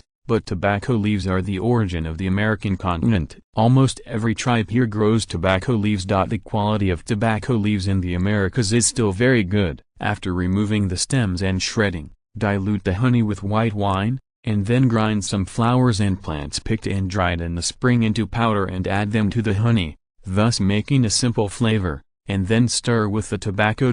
Naturally, this flavor cannot be compared with later generations that are frequently added with dozens or even hundreds of spices, but in this era, it is much stronger than the dry tobacco leaves used for smoking pipes. When the flavor is added, the shredded tobacco is fried. When the shredded tobacco is fried, it is no problem as long as the heat is controlled. When the shredded tobacco is fried, it can be processed. Although the frying of shredded tobacco is very simple and the cigarette does not have a filter, this cigarette is definitely the first cigarette in the world. Today is the big day when the first batch of cigarettes were made, and when the first batch of cigarettes were taken off the cigarette maker, Shi Xiong and the others became the first people to enjoy this kind of cigarettes. Chapter 286, Wang Court Messenger. Standing on the roof of a grain warehouse just built of cement, stone and cement slabs, the Stone Bear with a lit cigarette in his mouth looked at the raging autumn harvest scene in the distance. His face was full of joy. And standing beside him, the Red Cloud and Big Feet with a cigarette dangling like him, his face was also happy. Both of them were in the Gaoshu tribe during the summer harvest. They also witnessed the harvest with their own eyes. Now, the harvest scene is even bigger than the summer harvest scene, which makes them feel relaxed and happy. There is nothing more exciting than seeing piles of grain. Even in later life, as long as a normal person sees piles of grain, there will be an involuntary joy burst from the bottom of my heart. The genetically profound desire for food is the source of this joy. For Bigfoot and Hong Yun, even at this time last year, they would never have thought that after only 1 year, the food in the tribe would be too much to eat. Yes, judging from the current situation, when the autumn harvest is over, the tribe will never worry about eating anymore. It is not even an exaggeration to say that even if next year's grain harvest is completely unsuccessful, the grain obtained from this autumn harvest will not make all the thousands of people hungry. This is the confidence. With such ample food, the confidence is naturally full. Except for the few old people who couldn't move, the little babies waiting to be fed and the soldiers on duty in various outposts in the tribe, All the other active people were dispatched. The smiles on these people's faces have hardly disappeared. The adults are busy harvesting grain, and the children help with the carts and the grain pickers. Anyway, as long as these children can do the work, there is no need for the adults to order them. These little guys who represent the future of the tribe will take the initiative. Help. Even the dogs are wagging their tails like a windmill one by one, and these dogs can also feel the joy of their owners. Tep, who was sitting next to the stone bear, opened his mouth and yawned, as if he was not very interested in the busyness of these two-legged monsters. It grabbed the stone bear's leg and stood up, and screamed at the old man. The meaning was very clear: the baby is hungry. The baby needs to eat well. Where's the stone bear in the mood to take care of the bear boy? Pressing Tep's forehead with his big hand and pressing it to sit on the roof again, causing the little guy to scream again. Shi Xiong turned his head and gave this guy a death stare, and stretched out his right hand to make a bang and brain movement. It seemed that the little guy was full of agitation and buried his huge head between his arms. Honestly, really lay on the roof. Guardian, this time the tribe's food harvest is all thanks to you, Bigfoot said sincerely. Hong Yun also tilted his head and looked at Shi Xiong, with a look of approval in his eyes. Hee, this is nothing. It is mainly the result of the hard work of the people. I just played a guiding role. That's also remarkable. With so much food, I am afraid that our entire Cherokee tribe does not have so much food, right? Anyway, I know that even the royal court does not have so much food. Shi Xiong smiled and said, Uncle Bigfoot, this is actually nothing. If our population is larger, then more food will be produced. Our soil here is fertile enough, and we are not short of water, so as long as without encountering any natural disasters, our grain will inevitably be harvested. Shi Xiong's words are not nonsense. The location of Gaoshu tribe is really very good. The point is that there are mountains, waters and rivers. Moreover, the land here is really fat. It can't be said that the oil will be produced by a pinch of the fat, but it is definitely not much different. Regardless of the fact that the Gaoshu tribe has lived on this land for more than 200 years, their previous methods of planting crops are too primitive, so the soil power in this area has not been consumed much at all. Now that more advanced planting methods are suddenly adopted, it is not surprising that a bumper harvest is naturally obtained. Hong Yun smiled and said, whether it is brewing or oil extraction in the tribe, there will be no shortage of raw materials, right? Bigfoot licked his lips subconsciously, seeming to be aftertaste of the wonderful drinks and stir-fries. Shi Xiong laughed and nodded. But at this moment, a horn suddenly sounded from the far north. The sudden sound of the horn stopped the movements of everyone's hands. The tribesmen who were working hard in the fields in the distance all stood up straight and looked north. Bigfoot's brows also frowned suddenly, but then his brows stretched out. High Priest, Guardian, it seems that a messenger from the royal court is coming. This is a welcome horn. Only those from the royal court can sound such a horn, Bigfoot immediately explained. Before becoming the leader of the tribe, Bigfoot was responsible for the defense of the tribe's periphery. The tribal warriors' horns were almost determined by him. www.wuxiaspot.com. He naturally heard what the horns meant. Shi Xiong asked puzzledly, Uncle Bigfoot, why does Wang Tink send someone over at this time? Don't they need the autumn harvest? Bigfoot shook his head and said, I don't know, but I judge that if it is from the royal court, it is not from the White City Alliance or from the Red City Alliance. As he was talking, Jiao Naiu and the Wolftail rode over on horseback. Wolftail has become very honest since he was dismissed from the position of warrior cuckoo, and he now cooperates with Jiao Naiu, the new warrior cuckoo. As a warrior cuckoo, Jiao Naiu is now the highest military commander of the Gaoshu tribe, and he is also very aware of the various horns. So when he came here on horseback, he raised his head and said to Bigfoot, Leader, should we send someone to greet him? After all, it's from the royal court. We shouldn't be negligent. Bigfoot nodded, and then said to Wolftail, Wolftail, you tell the tribe to let them continue to harvest with peace of mind, and at the same time organize a team of 50 people to meet with us the royal emissary. The Wolf's Tail nodded, and drove the horse along the way it had always been. After a while, 50 strong men gathered together. However, Shi Xiong and the others still underestimated the speed at which the envoys from the royal court arrived. The 50-member greeter team here had just been formed, and the third horn sounded over there. The high tree passed. This speed is really fast enough. You must know that the farthest guard post of the Gaoshu tribe in the north is on the edge of Big Bend, and the third guard post is at Gaoshu Pass. There is still 7 or 8 kilometers in between. And when Bigfoot led the team to the outside of the tribe, the smoke and dust produced by the horses running in the distance can already be seen. Chapter 287, Kara Krilu. When more than 20 people appeared in front of Shi Xiong on horseback, Shi Xiong clearly heard the gray moose behind him muttering in a low voice, "Damn it, why is this guy?"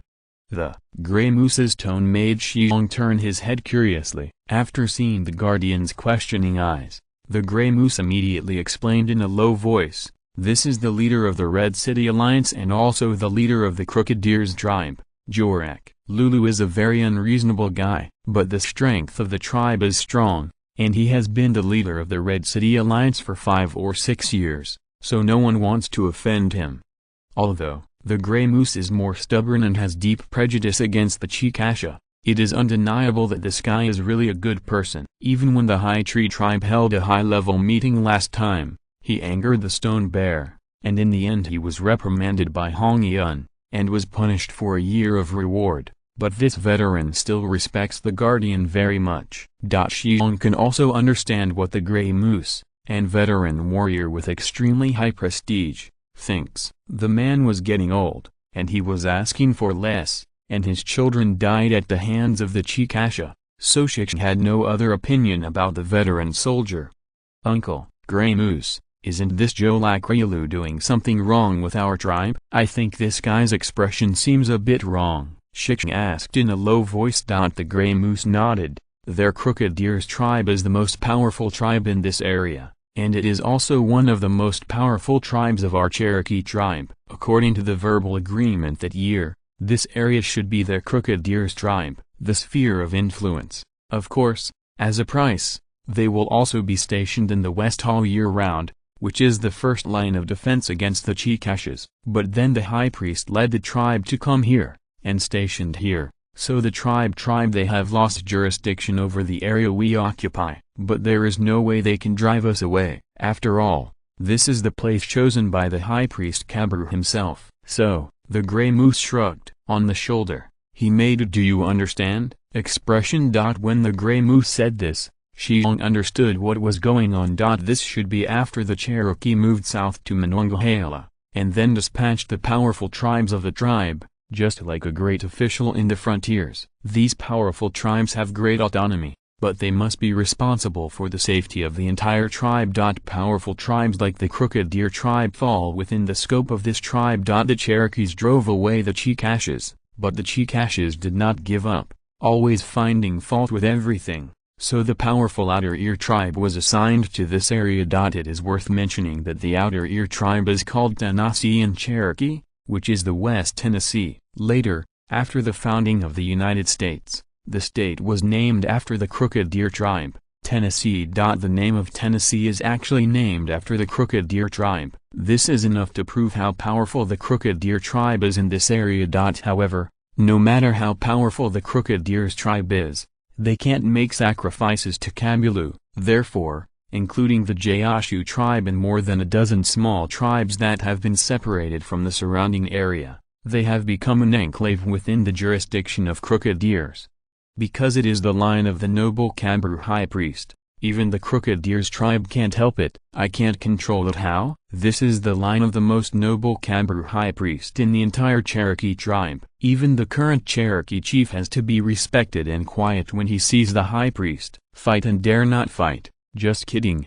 If the Crooked Deer tribe dared to take action against the High Tree tribe, the other tribes of the Cherokee tribe could join hands to destroy the Crooked Deer tribe without the High Tree tribe's counterattack. Therefore, for the Crooked Deer's tribe, the vein of High Priest Kabru is entrenched here. It is really like a throat. It's strange that people from the Gaoshu tribe can give a good face. Naturally, Hong Yun would not come to meet him in person. The entire Cherokee tribe, except for the chief and the current high priest, others are not qualified to let Hong Yun, the Cabru high priest, personally greet them. Even the highest leader of the Red City Alliance or the White City Alliance does not have this qualification. As the current tribal leader of the Cabru High Priest tribe, Bigfoot, the task of meeting this Karakrilu naturally fell on him. Although the leader of Jorakrilu looked unhappy, when he saw Big Feet wearing a 5-color feather headdress came out to greet him, he barely squeezed a smile on his face.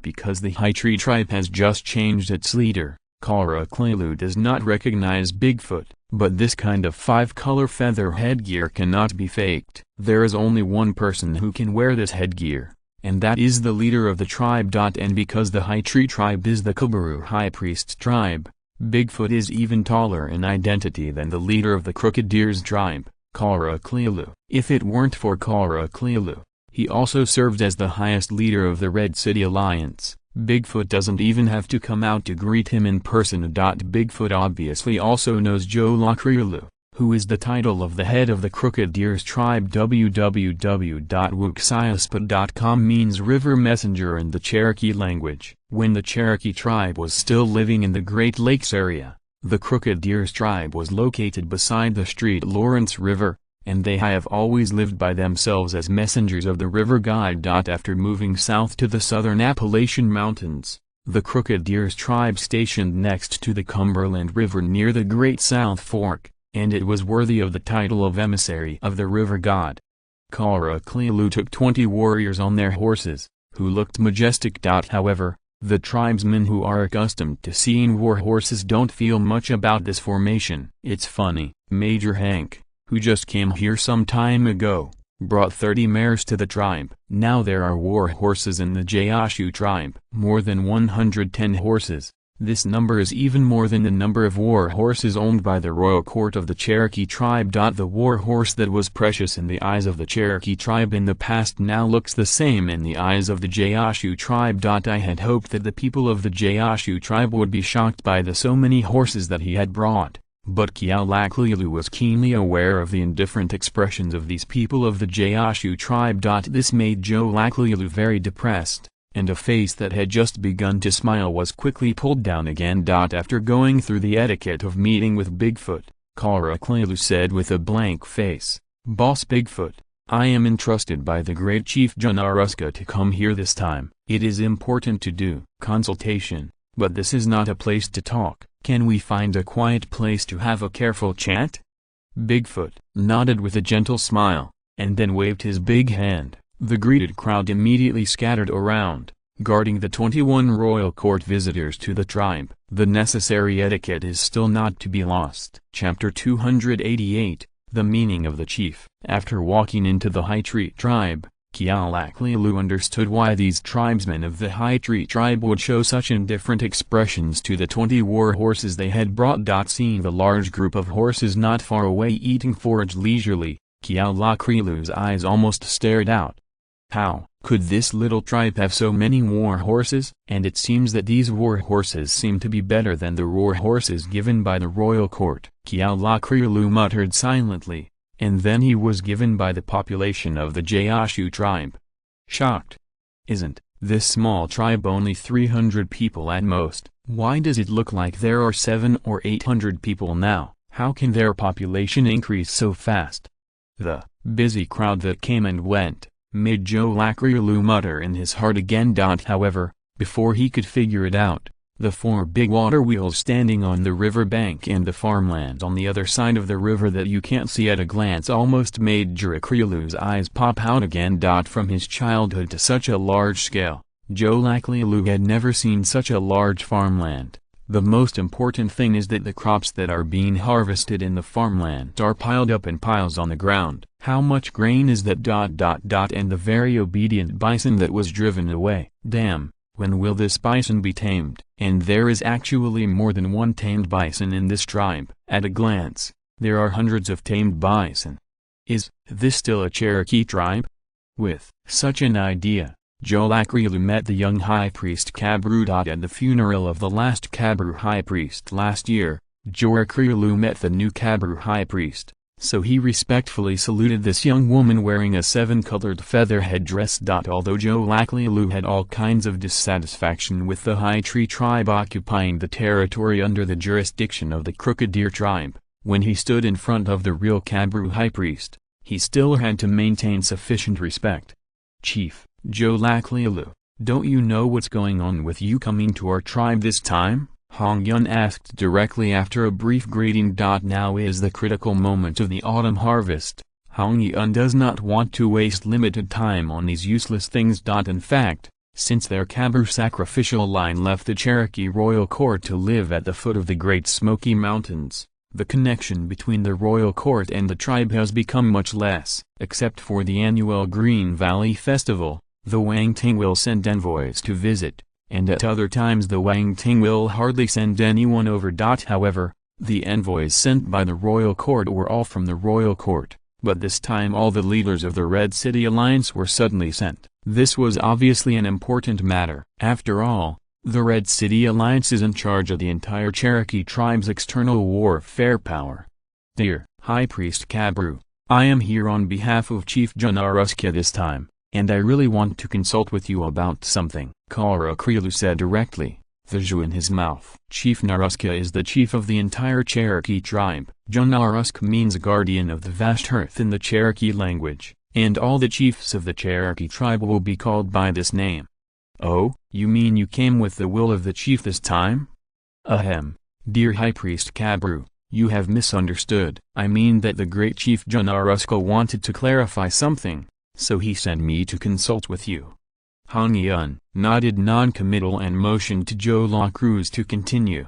"That's it. Some time ago, the envoy of the Cree royal court from the south came to Monongahela, and the Cree made a solemn protest to us. They said that we Cherokee led a group of Chicashes over after the Lan Wu, and then attacked the Yukai man's court, not only killed the Yukai man's chief, but also set the Yukai man's court on fire." Hong Yun interrupted Kiao Laklelu with interest. "This is great. Yukai is the enemy of our Cherokee. Our people can kill their chiefs and burn their royal court. That's a great thing." These words made Karakuru almost choked out of breath, but after gritting his teeth, he continued, "Honored High Priest Kabru, Chief Junaruska is shocked by this. We also know that even though the Yukai people did not deal with us these years, the Yukai people are still relatively honest. They have not troubled us since they were driven to the south of Lan Wu. Moreover, the Yukai people are a branch of the Kari people, our people." Suddenly he took action to treat the Yukai people like this. "The Kari people would definitely not do it." "What's the matter if you don't do it?" "If you don't do it, they dare to fight our Cherokee people?" Hong Yun said nonchalantly. This made Joraklelu a little bit dumbfounded. "Honorable High Priest Kabru, the chief does not mean that. He just wants to find out who did all this." The messenger sent by the Cree said that it was a very tall man who led the Chicasha to do it. "All of this. Our chief is very strange. How could our people lead the Chicasha to fight the Yuchi?" The Kari messenger insisted on this statement, and said that he had personally met this person from a distance, that was the horrifying big man led the Chicasha to do this.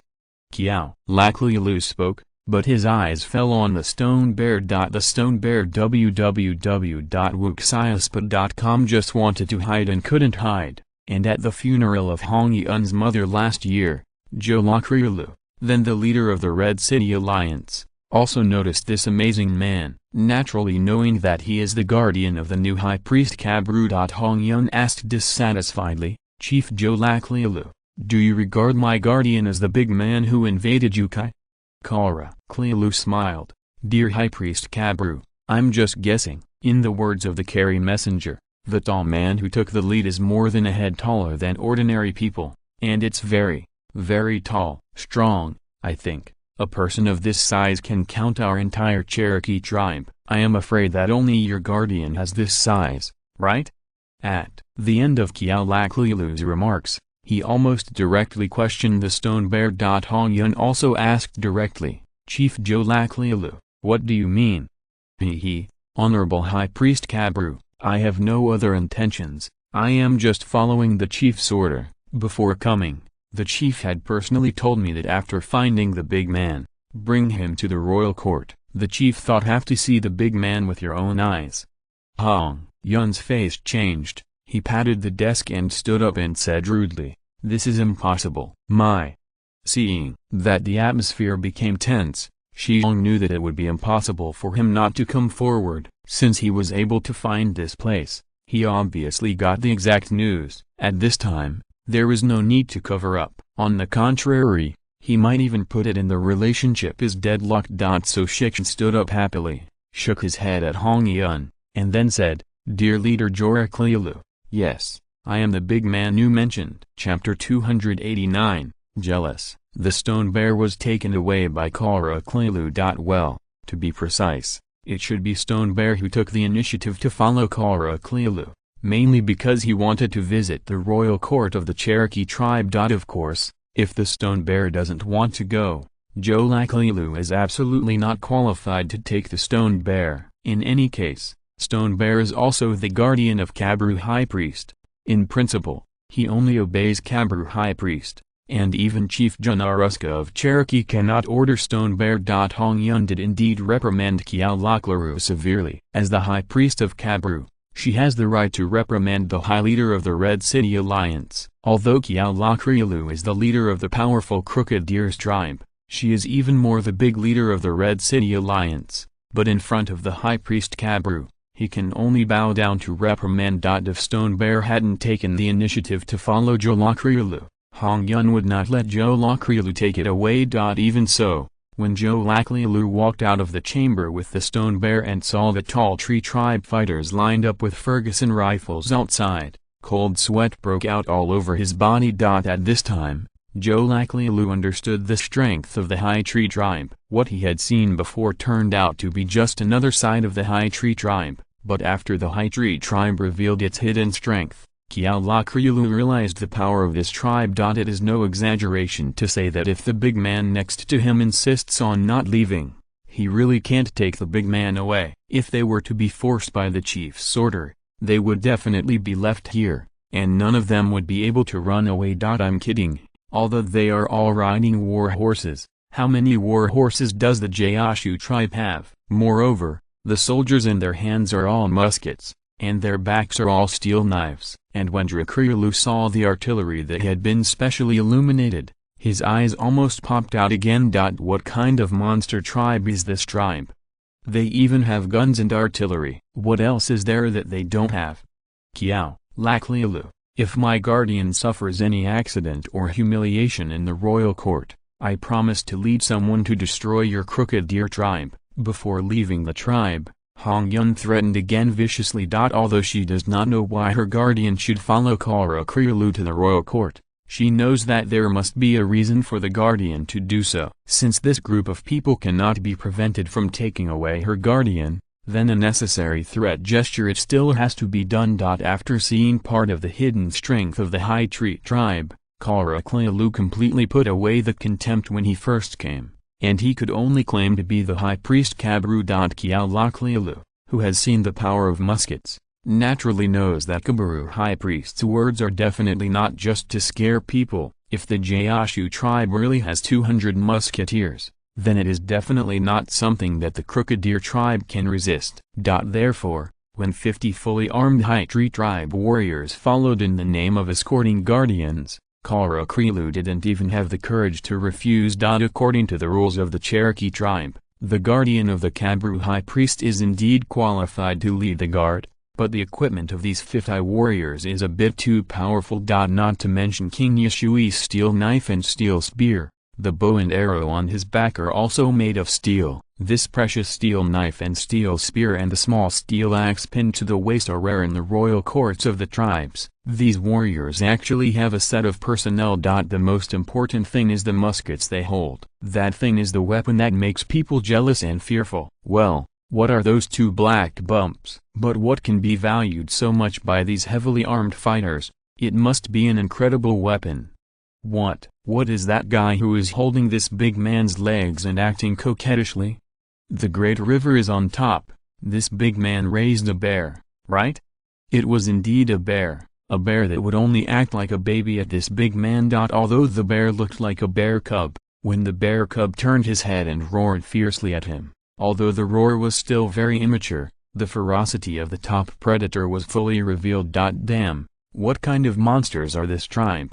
At this time, Kealaklealu even began to regret accepting such a task. I had known that the people of the Kabru high priest tribe were all monsters, so I wouldn't come by myself, just send an envoy to come here. It's good now, even the 20 powerful warriors of the royal court that they brought have changed their attitudes, and they actually started to try to speak nicely with the warriors of the Gaoshu tribe. You are all the most powerful fighters in the royal court, how can you make such a gesture?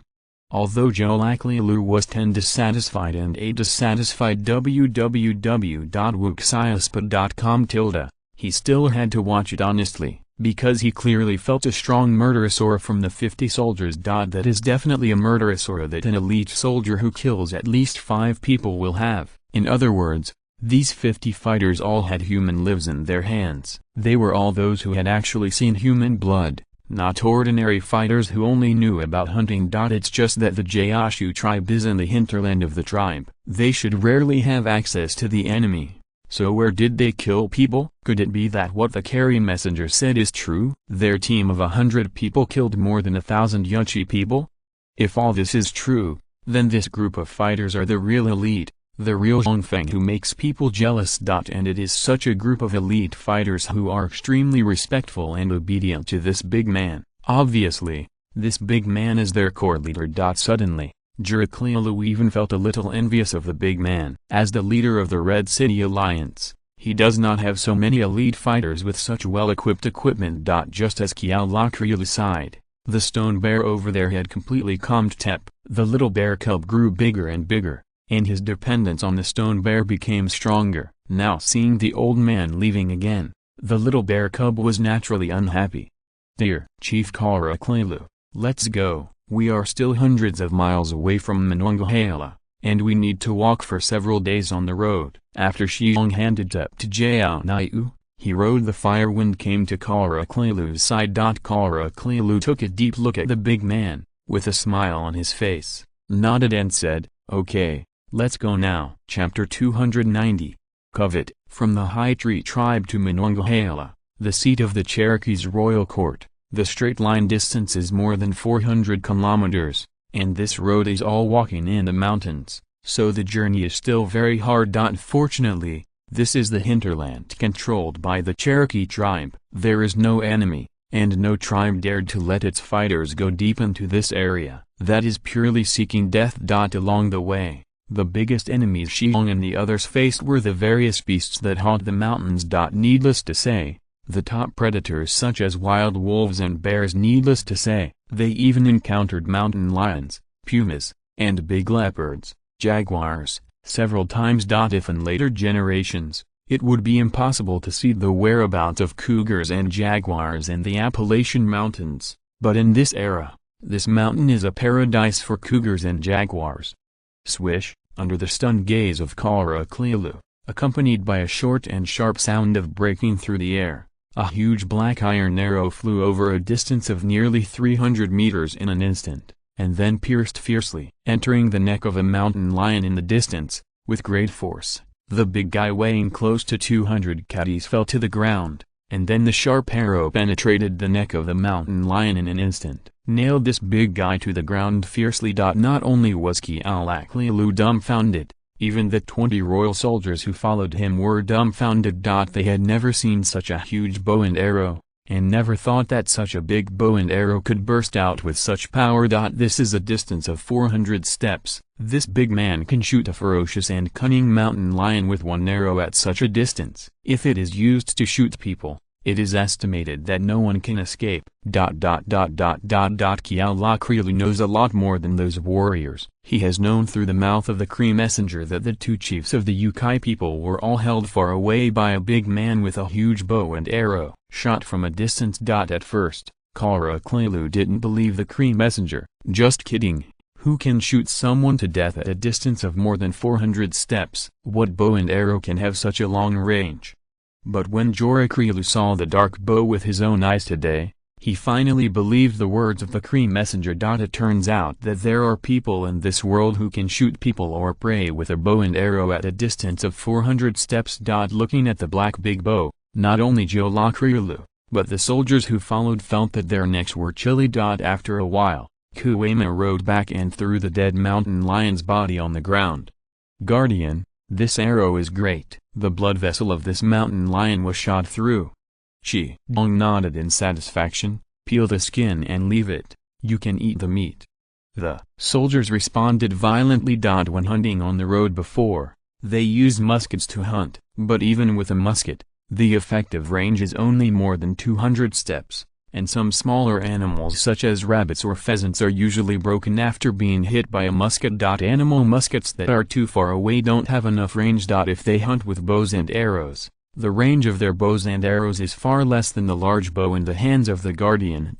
Now Master Guardian shot himself, and shot a ferocious mountain lion with one arrow. This is really amazing. What the soldiers didn't know was that the corners of Kiao Laklilu's eyes had been twitching constantly for the past 2 days. The leader of the Red City Alliance was also the first time he saw the scene of hunting with a musket. The most important thing is that the firing range of the guns in the hands of the Gaoshu tribe fighters seems to be far longer than the firing range of the muskets held by the Vasikas. Doesn't this mean that if the warriors of the High Tree tribe and those Vasikas shoot at each other, the warriors of the High Tree tribe will have the absolute upper hand? This is something you can't even think of. Kara Krilu knew how powerful the musket in Vasichu's hand was, especially once their platoon guns are fired. There is really no way to stop them, at least in the eyes of Kara Krilu. There is no other good way to fight with the Vasichus with muskets in hand, except to fill them with human lives. And the guns in the hands of the warriors of the Gaoshu tribe have a farther range than Vasiku's guns. Doesn't that mean ... Every time he thinks of this, Joe Lakrilu feels hot in his heart. So Kara Krilu came up again and asked in a low voice again, Guardian, you really made these muskets? Shi Xiong glanced at this guy and nodded indifferently. This guy has asked the same question several times, and the ghost knows how this guy still asks this meaningless question. Then, Guardian, can you trade the muskets you built? I mean, our Crooked Deer tribe exchanged enough for your muskets. Chief Kara Krilu, you shouldn't ask me this kind of question. You should ask our High Priest Kabru. I am just the guardian of the High Priest. I have no right to decide whether these muskets can be traded. In our tribe, only Kabru High Priest can have the power to make such a decision. Therefore, if you ask me this question, you are asking me this question for nothing. www.wuxiaspa.com. Shi Xiong gave the answer to rejection again without hesitation. Just kidding. Well, the muskets that the buddies have worked so hard to produce are not for trading, and the buddies are still counting on these muskets to hit the world. How can they be traded to you? However, there is a great Kabru High Priest poking behind him, which is really a best shield. However, Jirakrilu clearly didn't give up. He licked his face again and asked, then Guardian, can this long bow in your hand be traded? Stone Xiong rolled his eyes angeredly. Dear leader Joe Laklilu, even if I trade this long bow, can you use this long bow, or is it someone you know who can open this one, the big bow? Joe Laklilu would not say anything at all. Although he didn't try to open this big bow, a fighter who followed him tried to open this big bow yesterday, but this guy almost broke the waistband and didn't pull the big bow halfway. This thing is really not something ordinary people can use.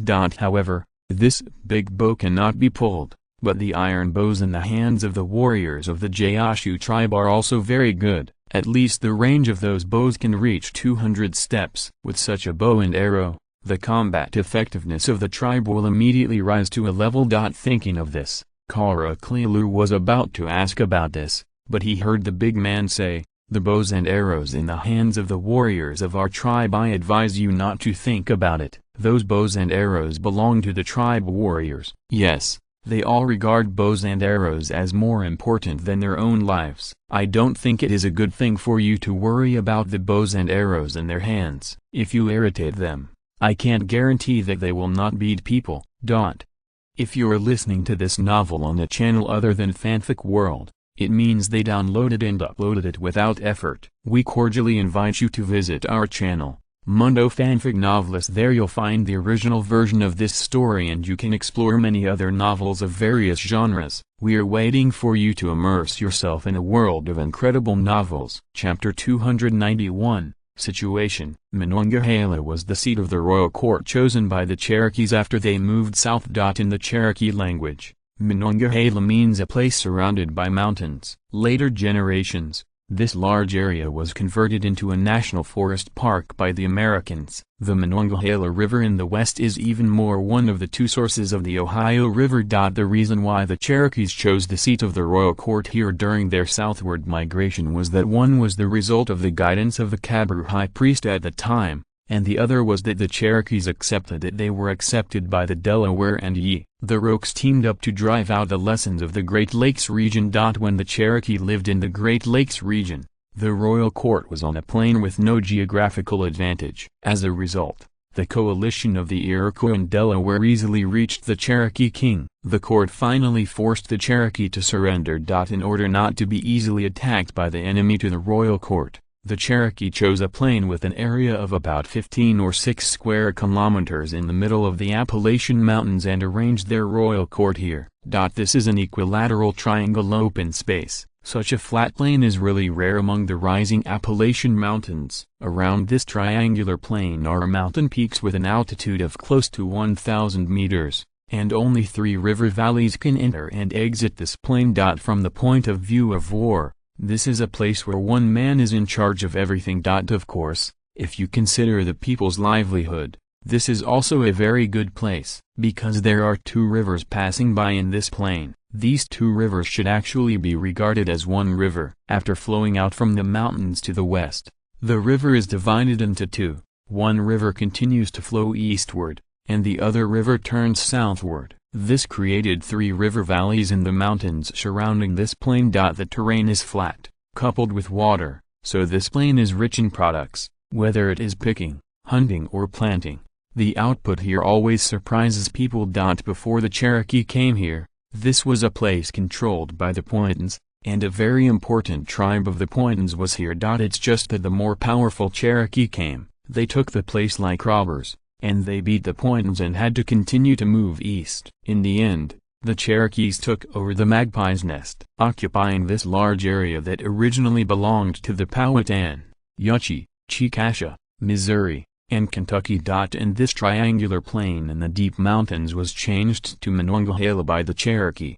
This is really a unique place, isn't it? Standing at the exit of the river valley, looking at the suddenly enlightened plain in front of him, the stone bear was so knowledgeable that he couldn't help but marvel at this place.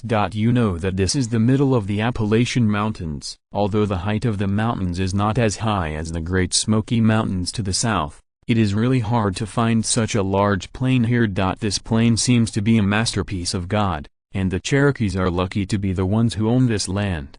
Of course, Guardian, our royal court is set up here, plus the 4 Guardian tribes living here. It can be said that no one can break through here. Well, our White City Alliance is to the east, the Red City Alliance it's to the west, but no matter the area where the Red City Alliance or the White City Alliance is located, it's far from the area occupied by the royal court. After you have met our chief, if nothing happens, you can go to the Red. Take a look at the city leak, Joe Lacklilu said with a smile. Along the way, the big man brought him too many surprises. Gradually, Joe Lacklilu couldn't help but slowly change his opinion of the big man. After 5 or 6 days of walking on the road, when they arrived at the Wang court, Kiao Lacklilu and Stonejong had become good friends.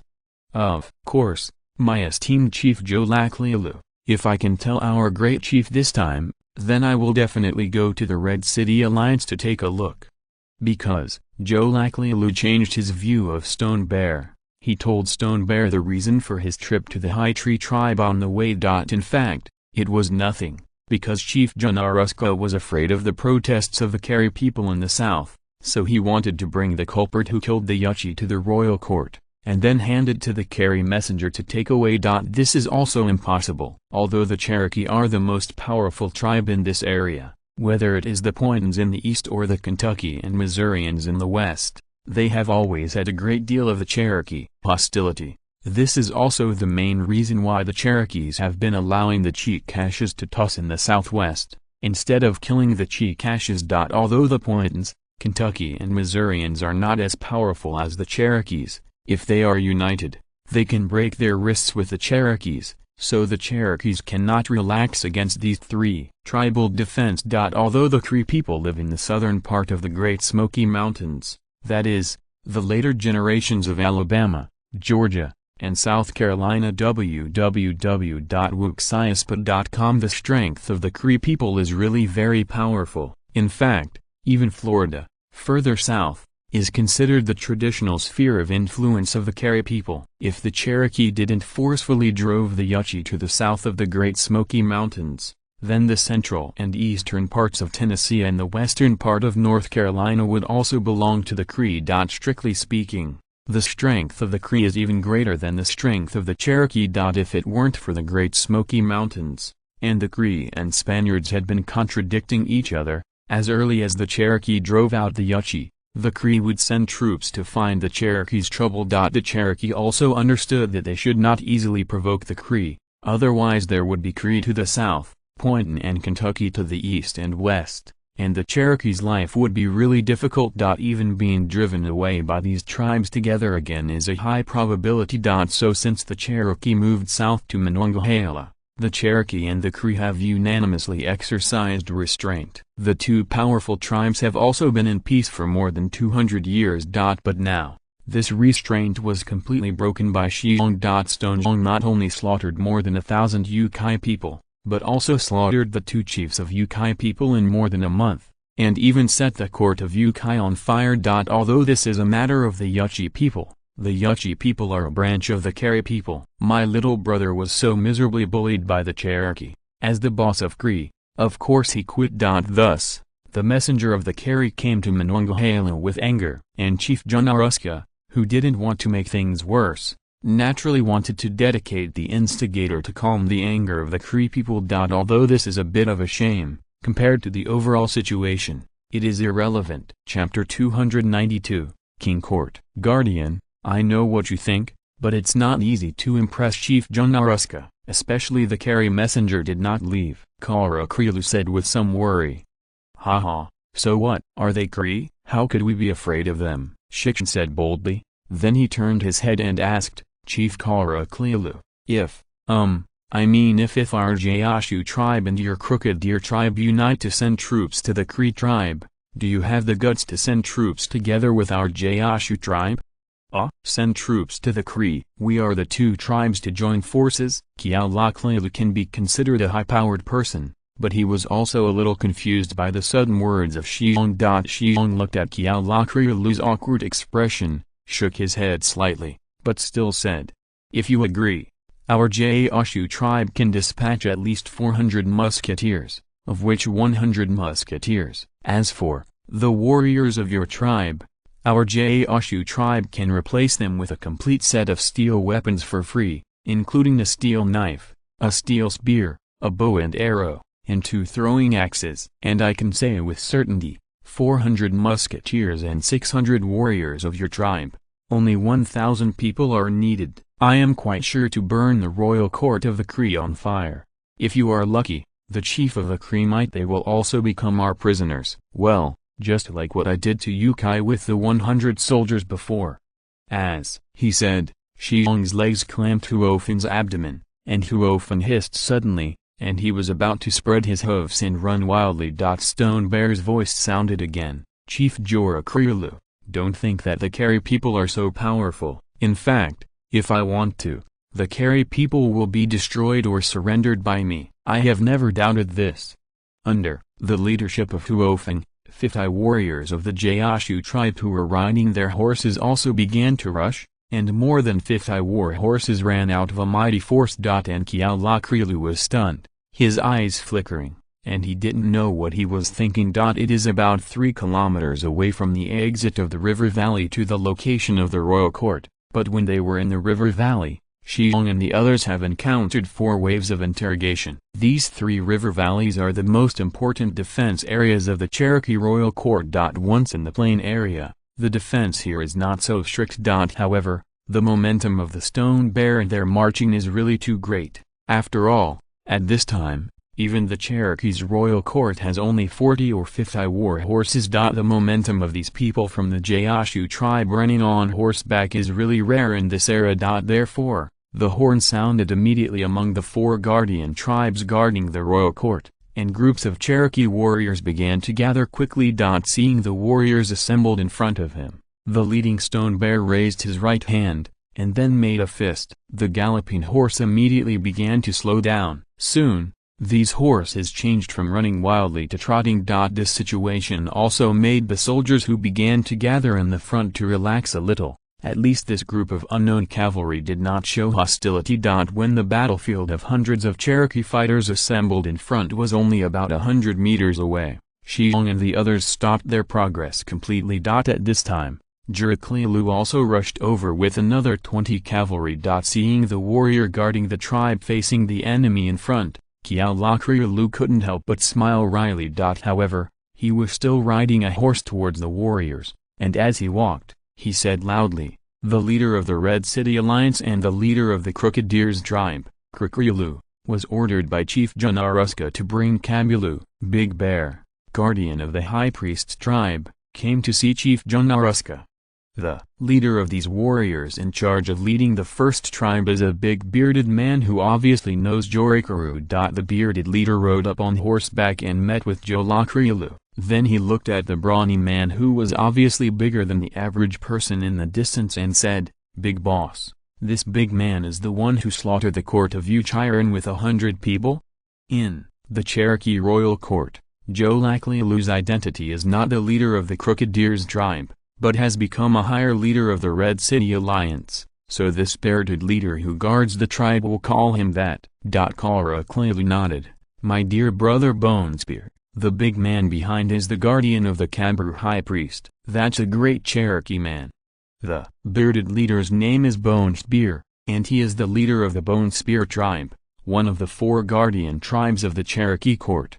Well, looking at this physique, he is indeed a good man. It's a pity." Bonespear shook his head slightly. Obviously, he was one of the 4 guardian tribes of the royal court, the leader of. He also knows some things. www.wuxiaspad.com. Alright, my Bonespear brother, let's stop talking here. Presumably the chief has already known our arrival. I'll take that kid as soon as possible. See the chief. Bonespear nodded, and then waved at the warriors behind him. These elite warriors immediately dispersed, leaving a way to the royal court. After Shi Xiong came here with 50 cavalry, he ordered the guys to dismount and lead the horse forward. This is the seat of the royal court of the Cherokee tribe. It didn't matter in Taniguchi just now. Now that you are close to the royal court, you must dismount and walk to show respect for the royal court. The 50 warriors who followed the Stone Bear had never been to the royal court of the tribe, so they all had a sense of excitement on their faces. The royal court of a tribe is very sacred to the people of this tribe. After walking not far,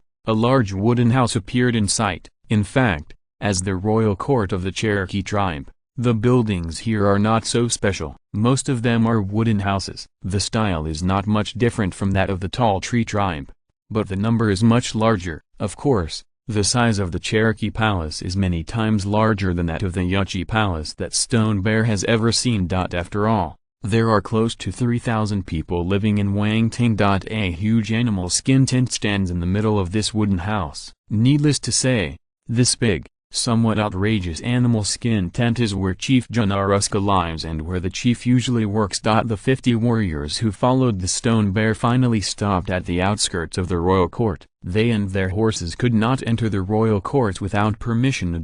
As for the Stone Bear, after handing the huofin to Kuema, he followed Karaklilu on foot to the huge tent. Chapter 293, Chief. Similar to the situation of most North American Indian tribes today, the chiefs of the Cherokee tribe are also hereditary. As long as there are no accidents, a family member can inherit the position of the chief of the tribe for a long time, and the name of each chief is the same. Chief Junaruska is the title of chief of the Cherokee tribe that has been passed down for more than 200 years. Junarusk means guardian of the vast earth in Cherokee. From this name, it can be seen that this title should have lasted for a long time, definitely more than 200 years of history. In fact, as early as when the Cherokee tribe lived in the Great Lakes region, the title Junaruska existed. This was awarded by the chief of the Cherokee tribe to the chief of the tribe's first guardian tribe. At that time, the Cherokee people lived in the Great Lakes area,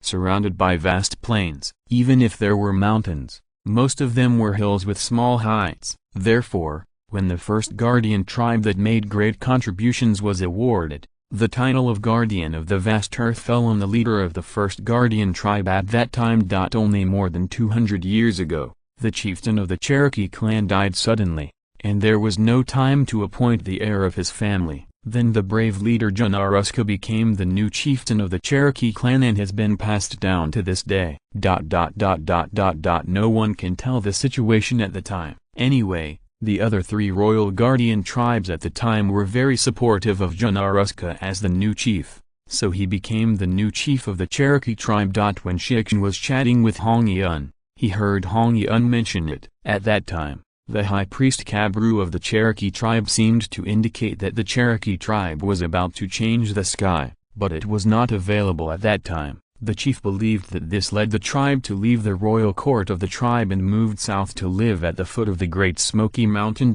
We must know that Monongahela is located almost at the northernmost part of the territory controlled by the Cherokee, and the High Tree tribe is located at the southernmost part of the territory controlled by the Cherokee. Except for the core figures of the Gaoshu tribe, no one knew why the Kabulu high priest had to move so far. As for the stone bear from later generations, after hearing Hong Yun talk about it, he understood why this was happening in his heart. However, this involves the inside story of the highest level of a tribe, and it is a bit far from the era in which he lives, so Shi Xiong doesn't bother to care about this kind of thing. Today's chief Junaruska is a 40-year-old man with a slightly fat body. After a long period of pampering, his body has become somewhat deformed. But this is no way who makes the Cherokee the actual controller of this land of 100,000 square kilometers. Besides, the other tribes around this land, except the Cree, are very powerful. None of the other tribes can compete with the Cherokee tribe. Moreover, the current Cherokee family does not intend to expand outward, so Junaruska, as the chief, naturally became more relaxed and fat.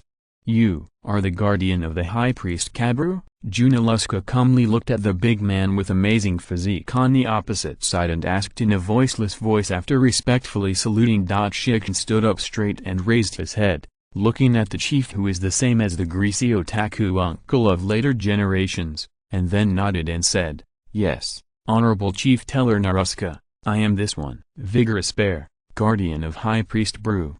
The high priest, who also wears a 7-colored headdress, sitting next to Chief Junaruska, nodded and said, "Chief Junaruska, this young man is indeed the guardian of the high priest Kabru. I saw this young man at the funeral of High Priest Lu, a very good young man."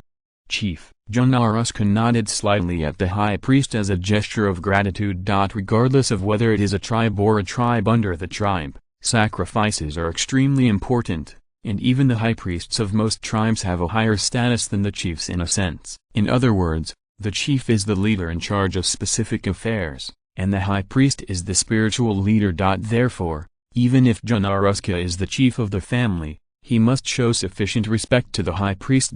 Turning his head, Chief Junaruska looked at the stone bear again and asked, "Since you're the guardian of the Kabru high priest, this is a very high title in our tribe, then why do you still have to fight? The Chikashes are colluding. Don't you know that the Chikashes are our mortal enemies? Also, for a tribe of the Chikashes, you actually attacked the Yuchi, not only killing the 2 chiefs of the Yuchi, but also when I burned the torch to Yuchi King's court. Dalijon, I want to ask you why you are doing this." "Dear Chief Junaruska, can I justify this matter?"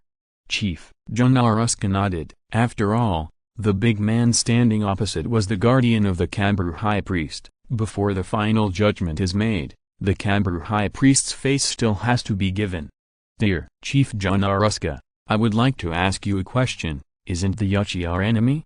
"Yes, Yukai is indeed our enemy, but that was once. Since we drove Yukai to the south of Lanwu, Yukai has been honest for 200 years. Our hostile relationship with Yukai has eased a lot. www.wuxiaspot.com. Compared to the Yuchi, the Chikasha is our mortal enemy.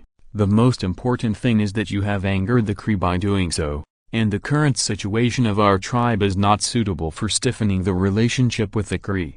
Because once the Cree launch a war against us, it will put our entire tribe in an extremely dangerous situation, which is not what I want to see. We need to maintain a peaceful relationship with the Cree, not take the initiative to provoke the Carrie people.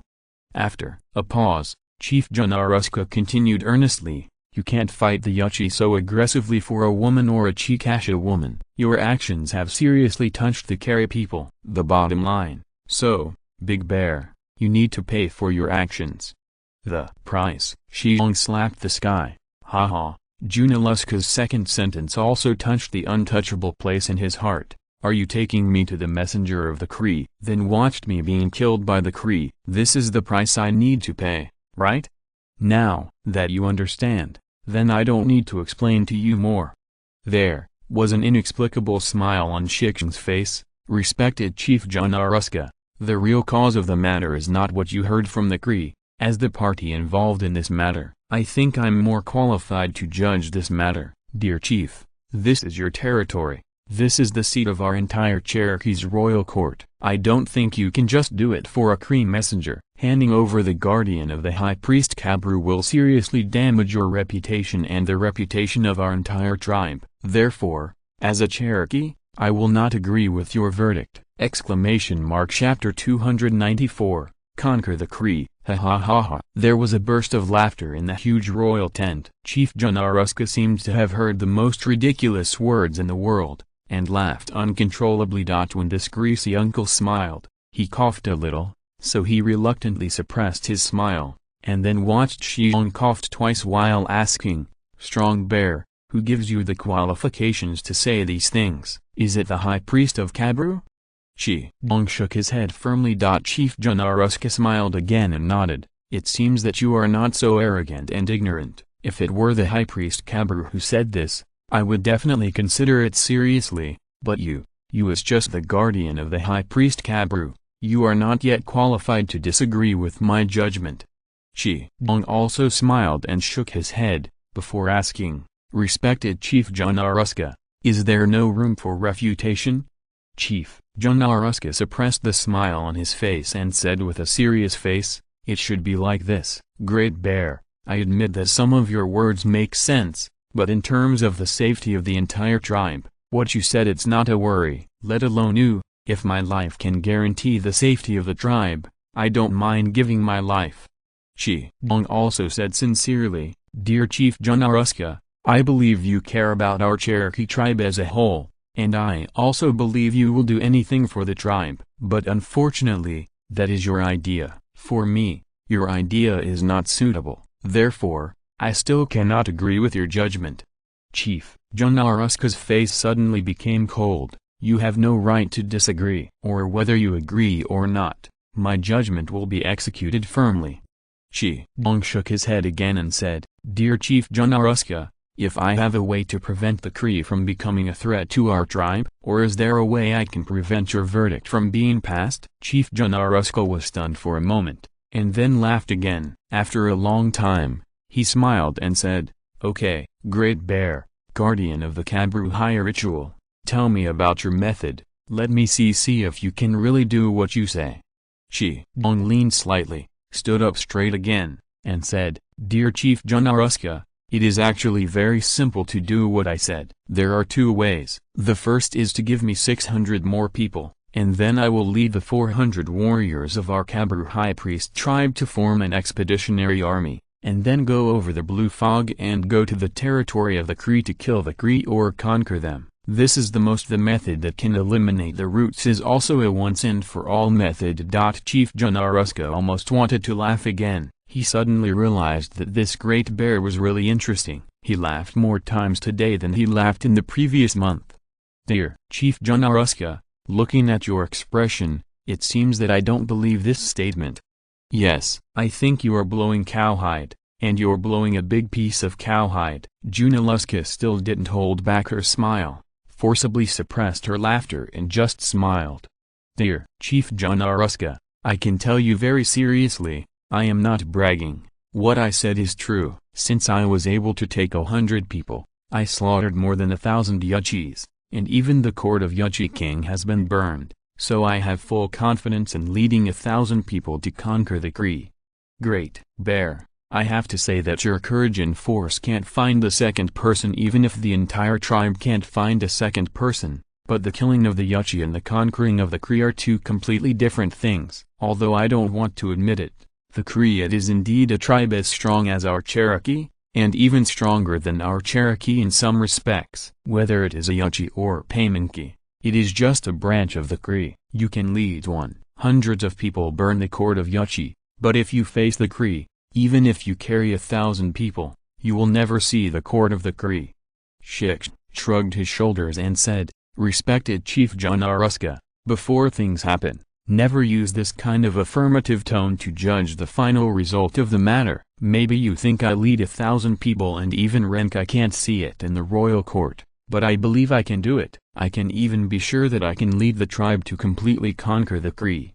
After a pause, Shi Xiong continued, "Maybe you don't know, our tribe now has 400 musketeers, and the muskets we use are stronger than those used by the Vasichis. So, just with the 400 musketeers of our tribe, I am sure to defeat the Cree. The reason why I want another 600 Cherokee fighters is mainly to protect the logistics. They are not needed for real battles." This was extremely bullish, but Chief Janaruska did not laugh again. Instead, he showed a look of surprise. "Great Bear, I'm reading www.ukenshu.com. Your tribe actually has 400 musketeers? You are from where did you get the muskets? Those Vasikas don't have the kindness to trade the muskets to you." "Dear Chief Janaruska, these muskets were made by our tribe, and everything was made by ourselves, without the help of Vasiku's trade." This remark made Chief Janaruska's eyes flashed brightly, and the stone bear who had been watching the chief carefully naturally saw the flash of expression on the chief's face, but he just shook his head slightly. After a long time, Chief Janaruska took a breath and said, "I'm sorry, Great Bear, I can't tell whether the things you just said can become real things." "That's just what you said. There is nothing evidence can prove that what you said can become a fact, so you still need to accept the punishment I just made." A look of disappointment flashed across Shi Xiong's face, but he still looked up at the chief and said, "Respected Chief Janaruska, I'm sorry you don't believe me. If that's the case, you can only step back and use the second method to refute your judgment." After a pause, Shi Xiong looked around the people in the great tent of the king's court, and then said loudly, "Dear Chief Janaruska, since you insist on your verdict, please forgive me to use my own method. I have resisted your sentence. So, the respected Chief Janaruska and you, I apply for the divine decree exemption as an ordinary member of the Cherokee High Tree tribe. I hope that all of you here will agree with me of this application." As soon as these words were uttered, everyone including Chief Janaruska and the tribal high priest stood up in surprise, especially the high priest who was surprised and muttered to himself, "Divine decree exemption."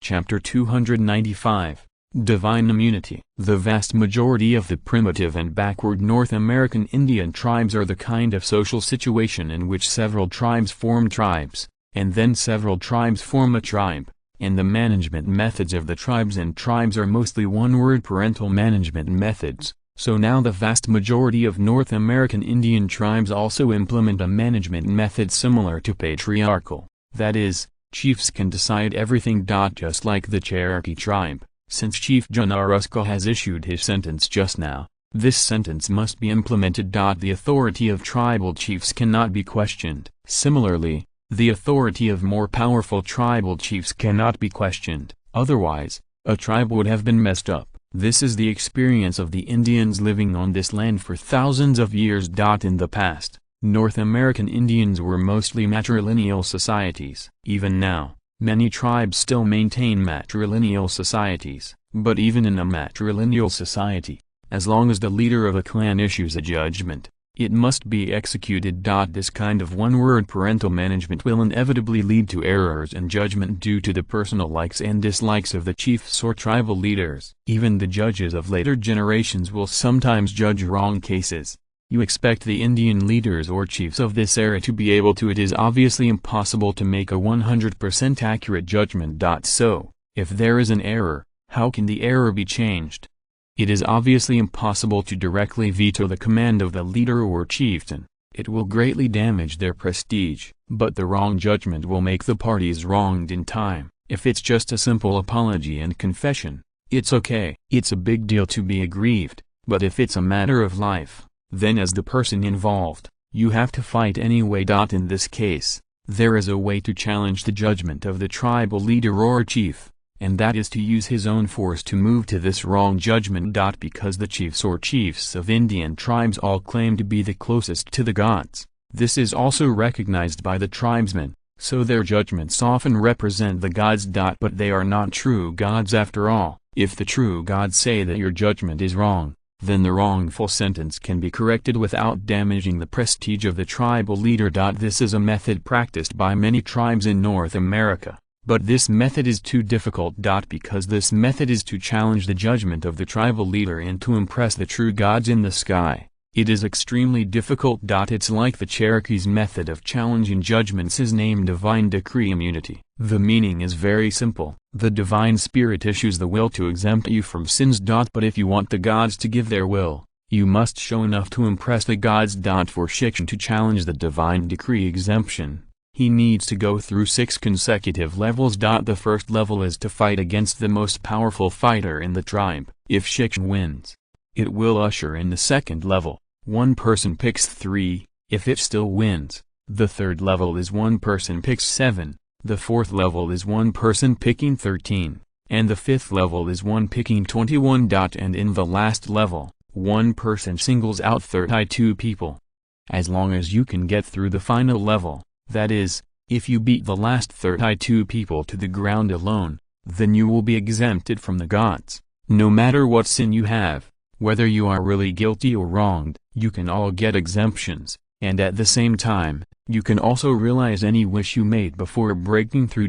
Well, if your wish is to be a chief or high priest, then obviously it won't work. But if you want to be a tribal leader, the chief will agree to your wish. All in all, as long as the challenge to divine will immunity succeeds, then the parties will gain great benefits. But again, just by looking at the process of this challenge, you know that this process of challenge is definitely an almost impossible thing to achieve. Manpower is exhausted at times. This is not a joke. This process of challenging the divine will exemption starts from the first level until you pass the 6th level. You alone need to defeat a total of 77 people, and you are all specially selected elite fighters from the tribe. How can one challenge 77 fighters? Do you think you are the Terminator? Therefore, it is almost impossible to successfully challenge this kind of divine decree immunity. Unless your prestige in the entire tribe is extremely high, all fighters treat you as an idol, so that those fighters may take the initiative to surrender because of your prestige. It is worth mentioning that all fighters who are selected to participate in the guards will be transformed into the servants of the gods the moment they step onto the battlefield. They will not be threatened in any way afterwards, and any actions they make will be it is the will of the gods. Therefore, even if they voluntarily concede defeat, no one can trouble these fighters afterwards. This can be regarded as a loophole in the process of challenging the divine decree immunity. But it's not that simple to catch this loophole. www.wuxiaspot.com. A powerful warrior may make the people of this tribe regarded as of war, but it is difficult for him to make the warriors of the whole tribe regarded as an idol. In fact, throughout the history of the Cherokee tribe, there are many people who have tried to challenge the divine decree immunity. But there are only a few people who have successfully challenged the divine decree immunity. These few people are almost the entire Cherokee tribe, among the highly prestigious figures. And the reason why they were able to challenge and succeed was because the soldiers who guarded the gate took the initiative to give in. Therefore, in the entire Cherokee history, people who can truly challenge success on their own, no. And now the big man in front of him is actually trying to challenge the god immunity. What is this, not looking for death? But even if everyone knew that he was looking for death, they had to take this challenge very, very seriously. Because this challenge itself is an extremely sacred heritage, one of the unshakable foundations of the Cherokee tribe. Because this challenge represents the prestige and integrity of the entire Cherokee family. It is precisely for this reason that even the tribal high priest, who has always been indifferent to foreign affairs, couldn't help but change his face when he heard that Shi Xiong was going to challenge the divine decree immunity. And when Chief Junaruska and other high-ranking tribes in the great tent of the royal court heard that the big man was about to challenge the divine edict immunity, they couldn't help but stand up. The expression on Chief Junaruska's face changed, but he still asked the stone bear very, very seriously, "Great Bear, you really decided to challenge the divine decree exemption? Have you thought about it?" Shi Xiong nodded slightly. "Dear Chief Junaruska, if I don't challenge the divine exemption, is there any other way to exempt you from this kind of judgment? So, don't say more, get ready." "Right, I want to challenge the divine exemption." Chapter 296, Bone Spear. Shi Xiong was holding 2 iron rods more than 1 meter long and covered with a layer of animal skin, which he specifically confessed. When challenging the divine will exemption, neither party is allowed to use weapons such as bone knives, stone axes, bone spears, and bows that can directly kill people. Only bone sticks, stone sticks, and wooden sticks without any sharp points are allowed. Weapons with sharp edges. The reason for doing this is to avoid death during the challenge. Whether it is the death of a guard soldier or a challenger, it is not allowed. Therefore, stick-like weapons have become traditional weapons that challenge the god immunity. The stone bear uses 2 iron bars made in the tribe. This thing is more than 1 meter long and almost the same thickness as an egg. Coupled with the strength of the stone bear, this stick can definitely kill a person even if it can't kill a person. Are all members of a tribe? Shi Xiong didn't want to kill his tribe with a stick. It's not that Shi Xiong doesn't want to use bone sticks or wooden sticks, it's really that he can't use it with his strength. Even if he keeps his strength, it is estimated that the bone stick or the wooden stick can't hold it a few times. After all, he has to deal with 77 elite and powerful Cherokee fighters in a row, so Stone Bear chooses the iron rod that will not break. But in order to reduce the damage to the guard soldiers, he still let his subordinates wrap the 2 iron rods with a thick layer of animal skin. Shi Xiong's move was also praised and recognized by the guards. After all, Shi Xiong's figure was there, and his deeds of shooting and killing 2 Yuchi chiefs had already spread in the royal court. Facing such a fierce guy, especially the 2 black solid iron rods, it would be strange if these guard soldiers didn't beat drums in their hearts. But now that the big man actually wrapped his weapon in a layer of animal skins, he was obviously afraid of causing more damage. These fighters would naturally have a good impression of the big man. These 77 warriors are all elites selected from the royal court and the 4 guardian tribes. Although the strength of a single body is far from that of the stone bear, the more ants can kill the elephant. No one is optimistic that this big man can challenge and succeed. This big man may have a high prestige in the tribe of the Kabru high priest, but on the side of the royal court, he is nothing, and naturally he can't let these guarding soldiers voluntarily surrender. So, this big man can only go through 6 levels. At this time, the first gatekeeper standing in front of the stone bear was a brawny man with a big beard. This guy Stone Bear has seen him. He is the leader of the Bone Spear tribe, one of the 4 guardian tribes of the Cherokee royal court. The name of this guy is the same as his tribe, it's Bone Spear. Among the Cherokee tribe, there are many tribal leaders whose names are the same as those of the tribes, such as the Bone Spear in front of us, such as the Dakingshan tribe that was first received by the Gaoshu tribe. The Bone Spear leader in front of him is about 27 or 18 years old, but he has a beard on his face and looks older. He is a very burly guy. Although he is not as abnormal as a stone bear, he is also extremely rare in the Cherokee family as a whole. In this era, The size of the body almost means the level of force. Kialaklelu told Stone Bear just now that this bone spear is the most powerful warrior of the Cherokee royal court and the 4 guardian tribes. He holds a pair of wooden sticks in his hands, the size of a child's arm. The surface of the wooden sticks is very smooth and full of grout. It looks like a pair of weapons that have been used for a long time. God exempts the first gatekeeper, the Bone Spear of the Bone Spear tribe. Bone Spear stood in front of the Stone Bear about 5 meters away and said in a deep voice, "Great Bear, guardian of the High Priest of Kabru." Stone Bear also said in a deep voice, "Let's do it first." Bone Spear carefully raised the 2 wooden sticks in his hand, and protected him one by one. Shi Xiong smiled slightly. "Bone Spear leader, you are the leader of one of the 4 guardian tribes, so in order to show respect, I will let you 3 tricks. Come on, if I take the first shot, you can't stop it." To Shi Xiong's surprise, Bone Spear nodded seriously and said, "Yes, I've heard Jorakrilu talk about your name, and I know that you have great power. If you do it first, I really can't stop it, then I'll do it first."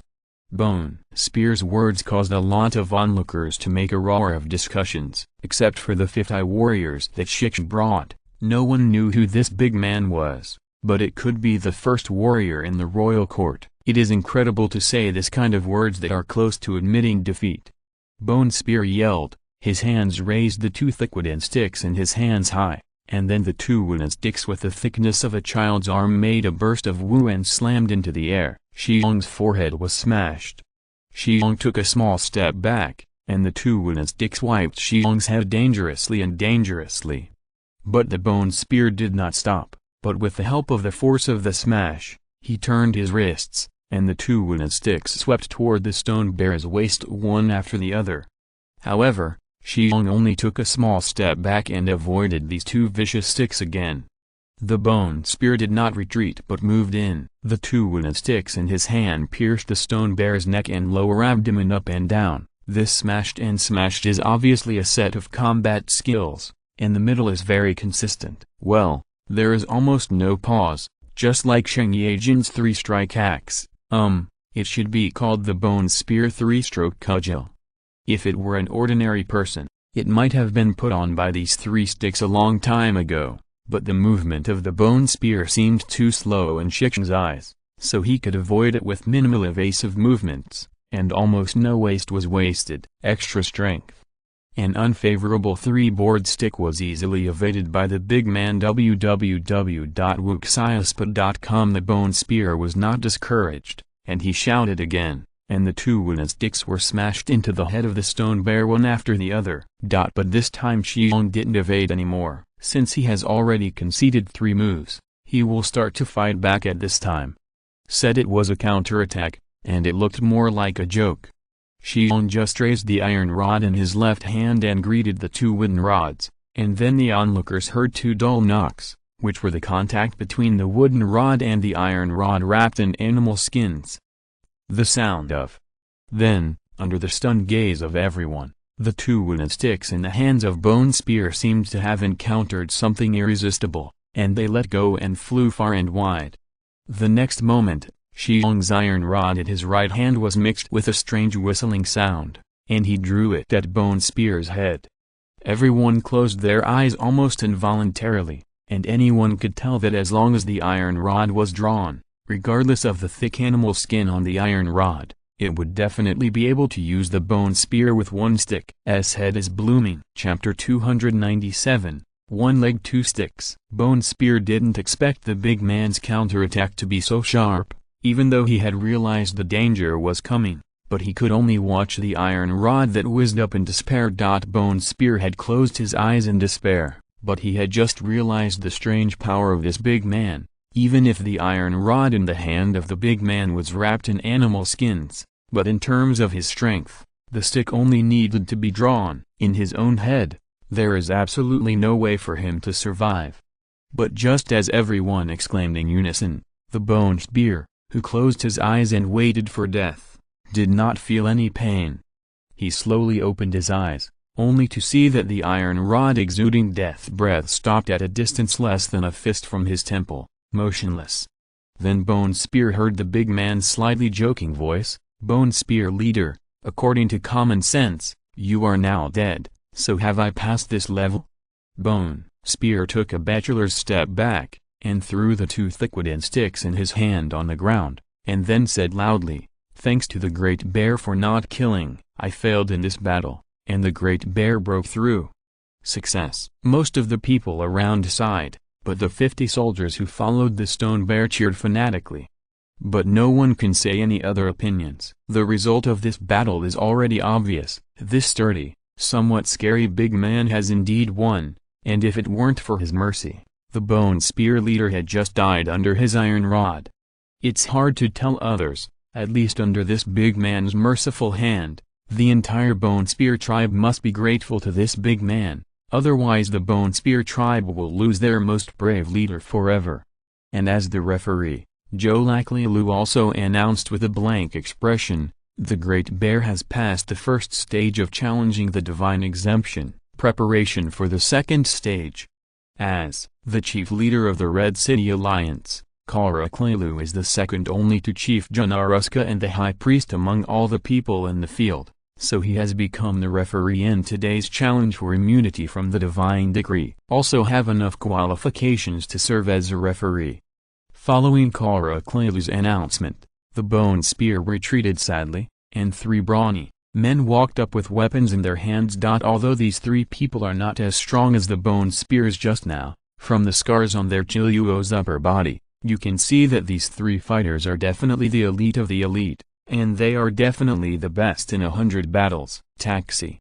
Shi Xiong can feel the rich lifelessness of these 3 expressionless men. Only the elite fighters who have pierced a large number of enemies can have this kind of murderous aura on them, which can make the enemies fearful and dead. However, it seems that because Shi Xiong did not kill the Bone Spear just now, it was recognized by these 3 fighters. After the 3 of them came up, they swept their chests at Shi Xiong. It could be seen that Shi Xiong what Xiong did just now was approved by them.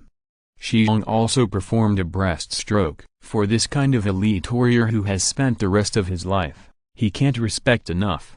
The weapons of the 3 are also thick wooden sticks, but the wooden sticks in their hands are longer and thicker than the wooden sticks in the hands of Bone Spear, 1 for each. The 3 of them roared in unison, and at the same time rushed towards the stone bear. One straightened the wooden stick and stabbed the stone bear's abdomen, while the other lowered his body, with the wooden stick in his hand pointed at the stone. The bear's calf swept over, and as for the last person, it was a fierce smash against Shi Xiong's forehead.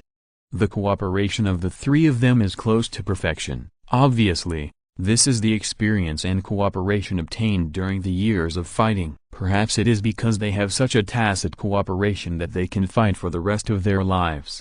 If it is an ordinary person, under the attack of these 3 wooden sticks, the only way to deal with it is to quickly retreat to avoid the sharpness of the 3. After all, the attacks of these 3 people were aimed at the enemy's upper, middle and lower 3-way attacks, 1 stabbing, 1 smashing, and 1 sweeping, and it was almost inevitable to retreat. But again, as long as Shi Xiong backed away, it would leave more room for the 3 to attack. Moreover, the speed of retreating will never be as fast as the speed of forwarding. As long as Shi Xiong retreats, it is foreseeable that the attack of these 3 people will become continuous. Under such circumstances, Shi Xiong unexpectedly did not advance and retreated. I saw him stride forward abruptly while twisting his body slightly, so that the wooden stick that pierced his abdomen in the middle rubbed his waist, while the 2 iron sticks in his hand swung up and down. After a moment, with 2 dull poop sounds, the wooden stick that swept towards the calf and the wooden stick that hit the forehead fell heavily on the 2 iron sticks in Shi Xiong's hands. Then, 2 of the 3 fighters thoroughly felt the unstoppable strange power of the big man in front of them. Even though they had firmly grasped the wooden stick in their hands, they were still shocked by this strange power. It hurts, and the stick in his hand can't hold it. The 2 wooden rods just touched the 2 iron rods, and flew out dozens of meters away with a whir. In the next moment, the 2 iron rods in Shi Xiong's hand were directed at this with 2 phantoms. The heads of the 2 fighters were drawn. While twisting his waist, Shi Xiong did not stop his next move. With the help of the waist twist, His left leg slammed across like a whip. This series of actions almost took place between the electric light and flint. The three fighters only had time to raise their arms and the wooden sticks in their hands to block, but the next moment, the three of them flew up and fell heavily to the ground. The arms of two of the fighters quickly became red and swollen. It is estimated that the two sticks of Shi Xiong have broken their forearm bones, and the only warrior who held a wooden stick in his hand, the wooden stick in his hand was broken in two. Just one move. www.wuxiaspot.com. The three elite fighters were completely defeated. What shocked bystanders the most was that the big man's legs were even stronger than the two iron rods in his hand. It was a wooden rod that was close to the thickness of an adult's wrist. It was actually kicked by the big man. It was swept off. As for the iron rods that smashed at the other two fighters, the big man obviously also kept his hands. Otherwise, just because of the strange power shown by the two wooden rods he flew just now, these two fighters were not only broken by the forearm bones. It's that simple. With the strength of this big man, he is fully capable of smashing into flesh with his arm and head. Ishikama closed his hand, and the two iron rods naturally hung on his side. Don't move your arms around. Find two wooden boards and tie your arms later, so that the bones won't be misaligned. Sorry, I didn't control my strength just now and hurt you. The three people were still expressionless, and the one with the broken arm had no expression at all. It seemed that the one with the broken arm was not the same as the two of them. The man who was kicked off the stick by the stone bear said in a deep voice, "Thank Dalixian for being merciful." The three of them are not fools. Naturally, they understand that the big man just now is definitely regaining his strength, otherwise it is impossible for the three of them to stand here and talk.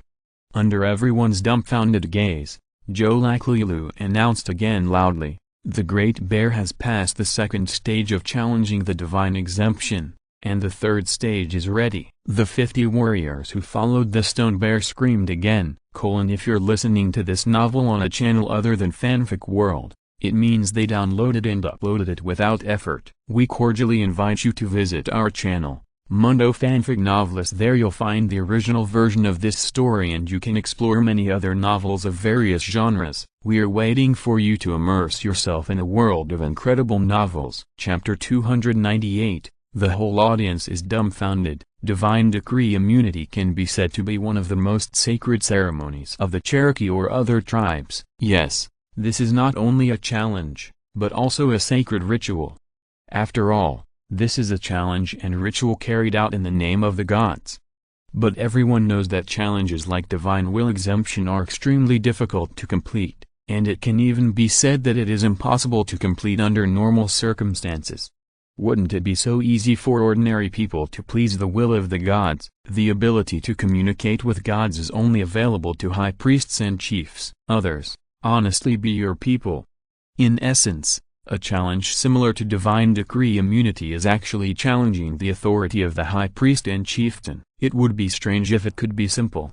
Is only the first challenge. It cannot be completed by ordinary people. Generally speaking, the guardian of the first pass is definitely the first soldier recognized by the entire royal court and even the entire tribe.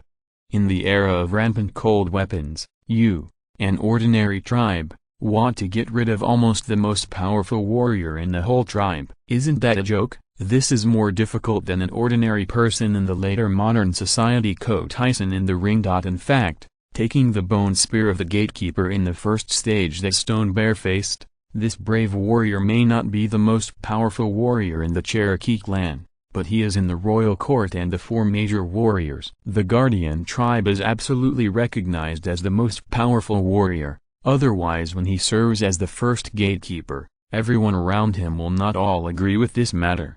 There are also the three fighters in the second level. They are also extremely powerful fighters. All three of them crawled out of the dead. They were not afraid of death. What do you think they would be afraid of? This kind of fearless warrior is even more terrifying than a bone spear. But they are as helpless as children under Shi Xiong's hands. There is no way, who made the historical time and space suddenly fart, and then collapsed out of a stone bear that is almost a bug-like existence. Whether it's the bone spear or the three warriors in the second stage, The body shape has almost reached the limit of the North American Indian human body of this era. In this era, when North American Indian men are generally about 1.6 meters tall, men of 1.7 meters, it's already a tall man, regardless of the bone spear or the three warriors. Their height reached 1.8 meters, which is already regarded as a Big Mac character among the North American Indians of this era. This is not a nonsense. In this era, in the middle of the 18th century, Europeans were also very short. Shi Xiong remembered that he had read an article in his previous life, saying that in the middle of the 18th century, the average height of British men was 165 centimeters, and the average height of Irish men was 168 centimeters. The estimated average height of soldiers in England, Germany, and Scotland is between 163.6 centimeters and 165.9 centimeters, while the height of Irish soldiers is 167.9 centimeters, and the average height of slaves and criminals in North America is 171 centimeters. North American Indians belong to the yellow race, and the nutritional status of North American Indians in this era is worse than that in Europe. So the height and weight of North American Indians in this era are even worse than Europeans.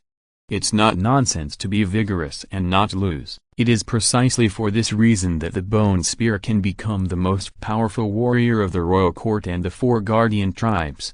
Whether it is the bone spear or the three warriors, they are quite strong men in front of ordinary Cherokee people, but in front of the stone bear, they are no different from elementary school students.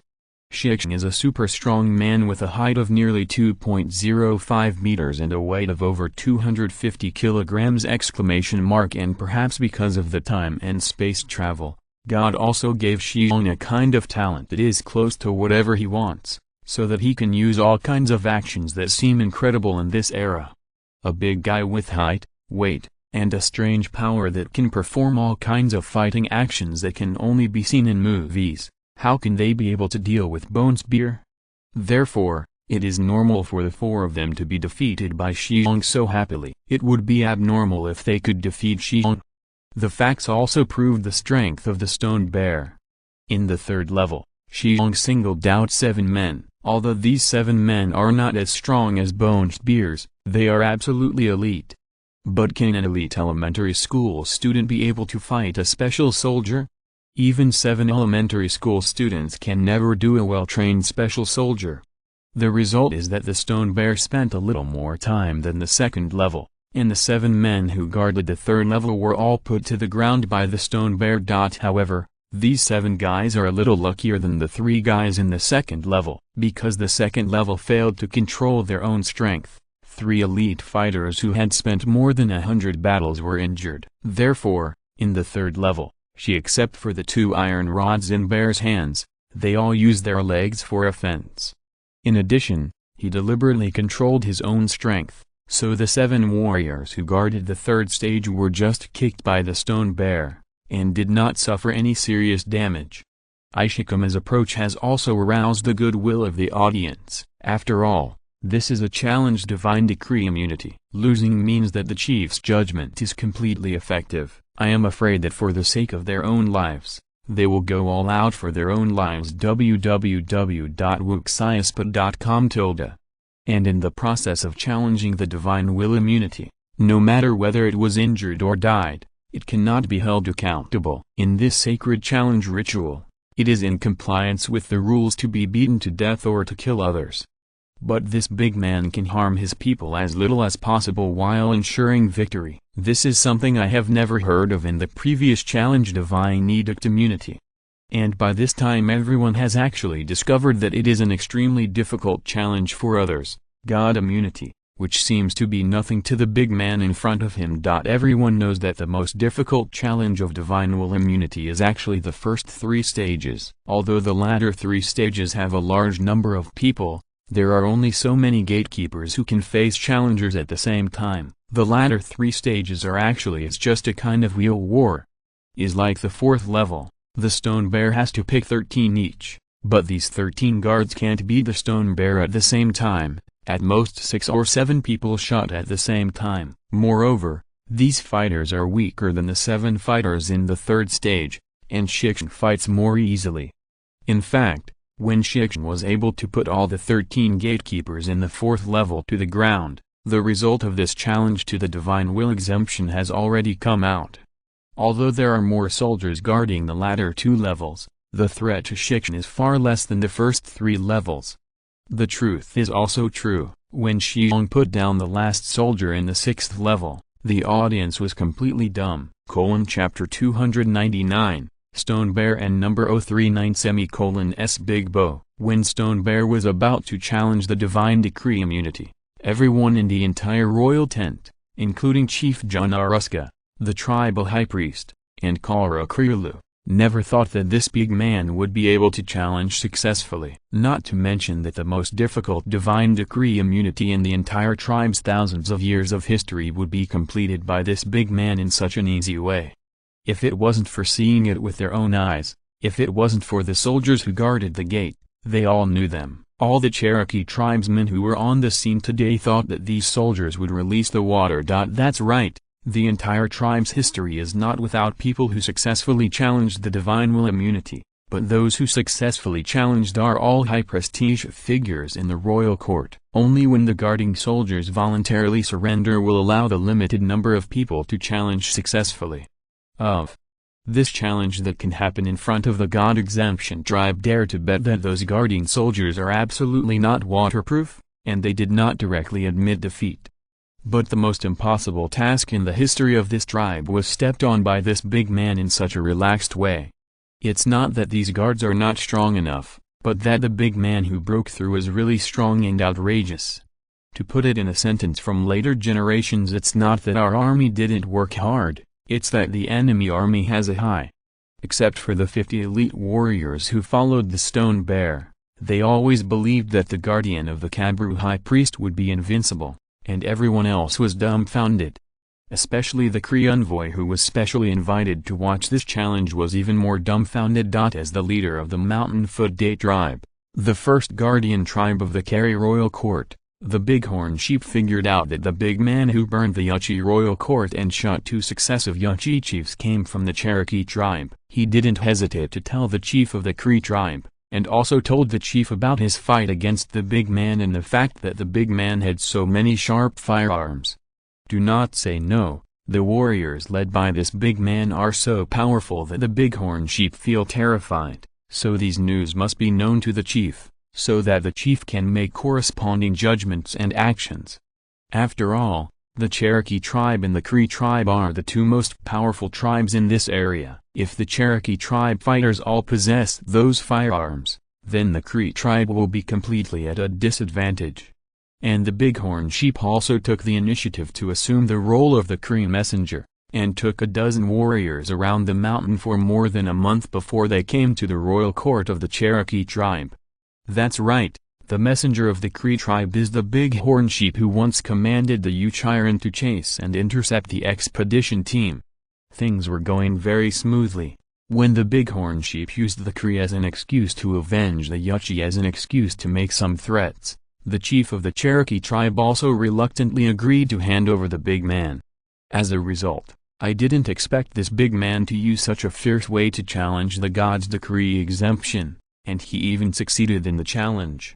As the leader of the first guardian tribe of the Cree royal court, why don't the Bighorn Sheep know the difficulty and authority of this challenge? Now that the big man succeeded in the challenge, no one could question this challenge, and the big man who succeeded in the challenge could not only veto the verdict made by the Cherokee chief, but also add a request.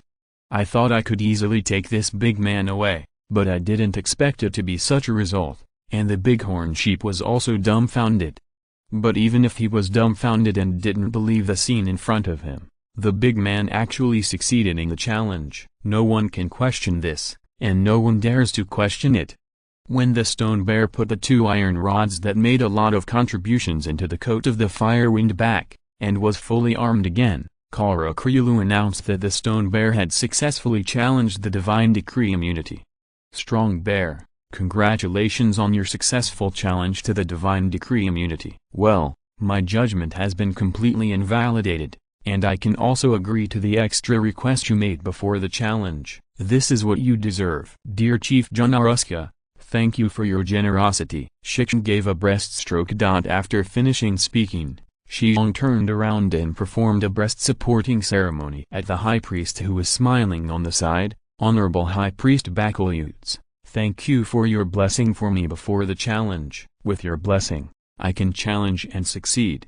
The High Priest of Bakaruzal is the current tribal High Priest of the Cherokee tribe. This skinny man who looks like he is in his 60s is actually only in his 40s, and laughed. Strong Bear, you are our Cherokee, the hope of the clan. I knew this when I presided over the funeral of the last Cabru High Priest last year. And what you did has proved your ability. You are really good. It looks like Cabru, the son of God spoken of by the High Priest, is not a false statement. Having said these words, the High Priest Bakarazu actually stood up and gave a breaststroke to the stone bear, which shocked everyone present. Although the High Priest of Bakalutes is not as famous as the High Priest of Cabru, the High Priest of Bakalutes has served as the High Priest of the Cherokee for nearly 100 years, even if the current Junaris Chief Ka was very respectful and polite when he saw the High Priest Bakaruzal, but now the High Priest salutes the big man. This is simply subversive. Although this big man succeeded in challenging the divine decree exemption,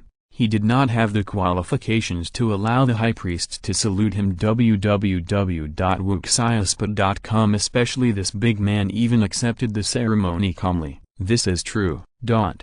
Chief Junaruska heard something from the words of the High Priest just now, especially the Son of God, which made his brows slightly frown. But before Chief Junaruska could think about it, he heard the High Priest continue to ask, Guardian, this long bow on your back is the one that shot 2 Chief Yuchi in succession, right? And these things on you? Shi Xiong glanced at the Kree messenger standing aside, and nodded slightly. Yes, the respected High Priest Bakarutes. I used this big bow to shoot the 2 chiefs of Yukai, and some of their tribal leaders. As for these things, Stone Xiong looked at the bighorn sheep again. After today's affairs are over, I will explain to you and Chief Junaruska in detail. The High Priest also glanced at the bighorn sheep, smiled and nodded, but Chief Junaruska next to him made a request. Great Bear, can you show me your big bow? Show your great bow to the High Priest and our people? Ha, I have lived for so many years, and I have never seen such a great bow. Shi Xiong heard the words and nodded immediately, then took off the big bow, took a few steps forward, and handed the big bow to Chief Junaruska with both hands. It's heavy. Chief Junaruska took the big bow with both hands, and immediately exclaimed. Chapter 300. The result is only one. Of course this long bow is heavy. This big bow made by Shi Xiong specially for himself to open a small stove. The bow body is made of steel plate. In order to obtain greater ejection power, in order to satisfy the bow body made of steel plate, the bowstring is twisted with the best tendon of 4 bison. The fault of this big bow is that a guy with strange power like Shi Xiong can pull it away, and other people who can pull this bow have never seen Shi Xiong. Even Das Han, the most powerful archer of the Zio tribe, can pull the bow in half at most. Chief Junaruska felt that the bow was heavy and it was necessary. This bow is indeed a bit heavier for his physique. The chief consciously did not try to open the bow, which also saved him a shame.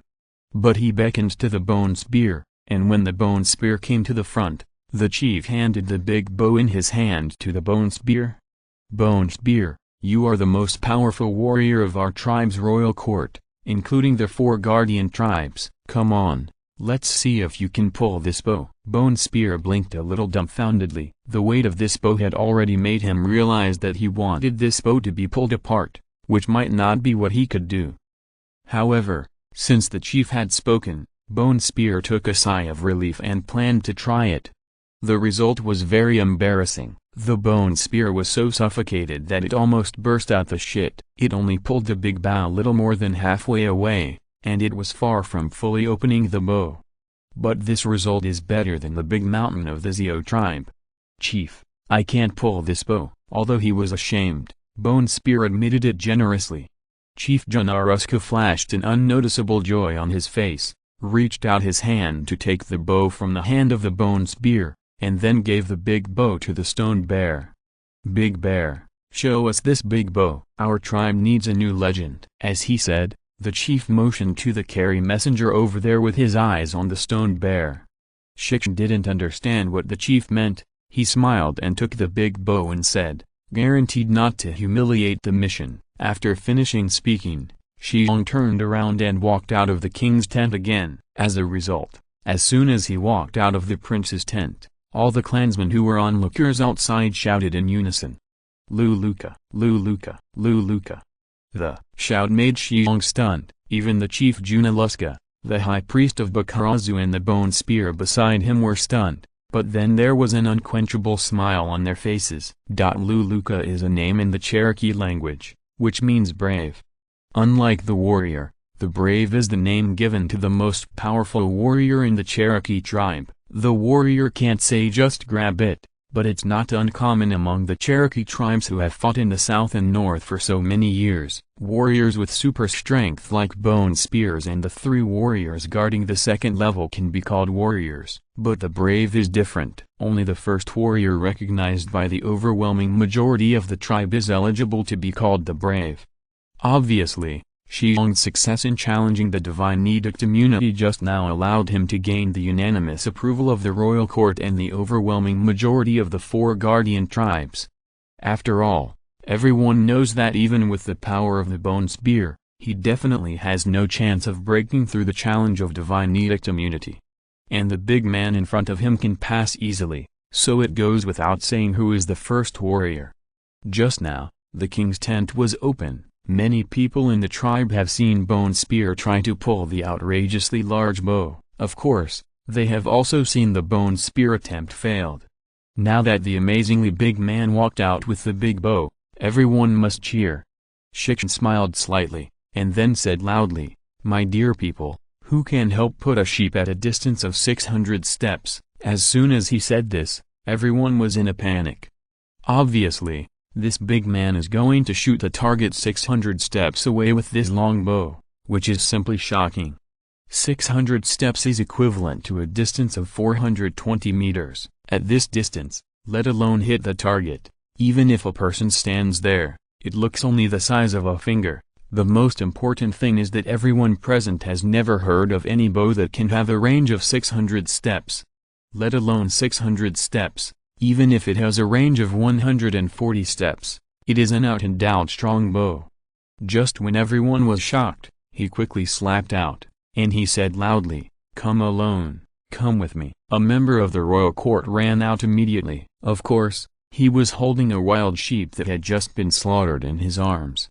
A horse carried 2 people away, and soon, the 2 people became smaller and smaller with one horse. When the horses stopped, the 2 people got off the horse and hung the wild sheep that had just been slaughtered on a branch and began to wave their hands. The stone bear stepped forward, drew an iron arrow from the quiver, and then both arms. After a slight struggle, the long bow was suddenly drawn into a full moon.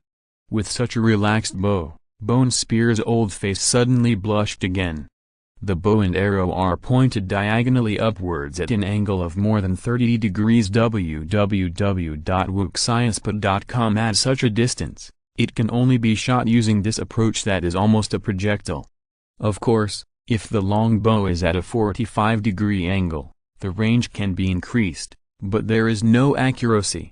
At a distance of 400 meters, if you use this angle to project, Shi Xiong is still 70 to 80% sure that he can hit the target. Accompanied the bowstring with a boom sound, and the black iron arrow was shot out immediately. The dark arrow body reflected a gleam of brilliance under the high-hanging sun. At the next moment, under everyone's gaze, the brilliance was like a rainbow in the sky, spanning a distance of more than 400 meters in a very short time, and disappeared in a flash. When Kuei-ma came back with the tribe and the sheep, everyone on the scene exclaimed. The tribe who followed Kuei-ma excitedly said, "The arrow shot by the big man completely pierced a wild sheep. It's terrifying. If you stand alone, you will definitely be shot directly by this arrow." "Yes, this arrow is terrible," Chief Junarusko asked with a smile. "Great Bear, how did you shoot the 2 chiefs of Yukai in the first place?" Shi Xiong smiled and shook his head and said, "No. Those 2 guys were within 400 steps of me at the time. If they were standing at 600 steps, I would only be 70% to 80% sure that I could shoot with one arrow. But as long as they stand within 400 steps and I shoot them with this long bow, their result will be only one, and that is death. End of this chapter. Thank you very much for reaching the end. Don't forget to like. Looking for more exclusive content and immediate access? Subscribe to our Patreon. Remember, every like, subscription, or donation encourages us to continue. Thanks to everyone. See you in the next video.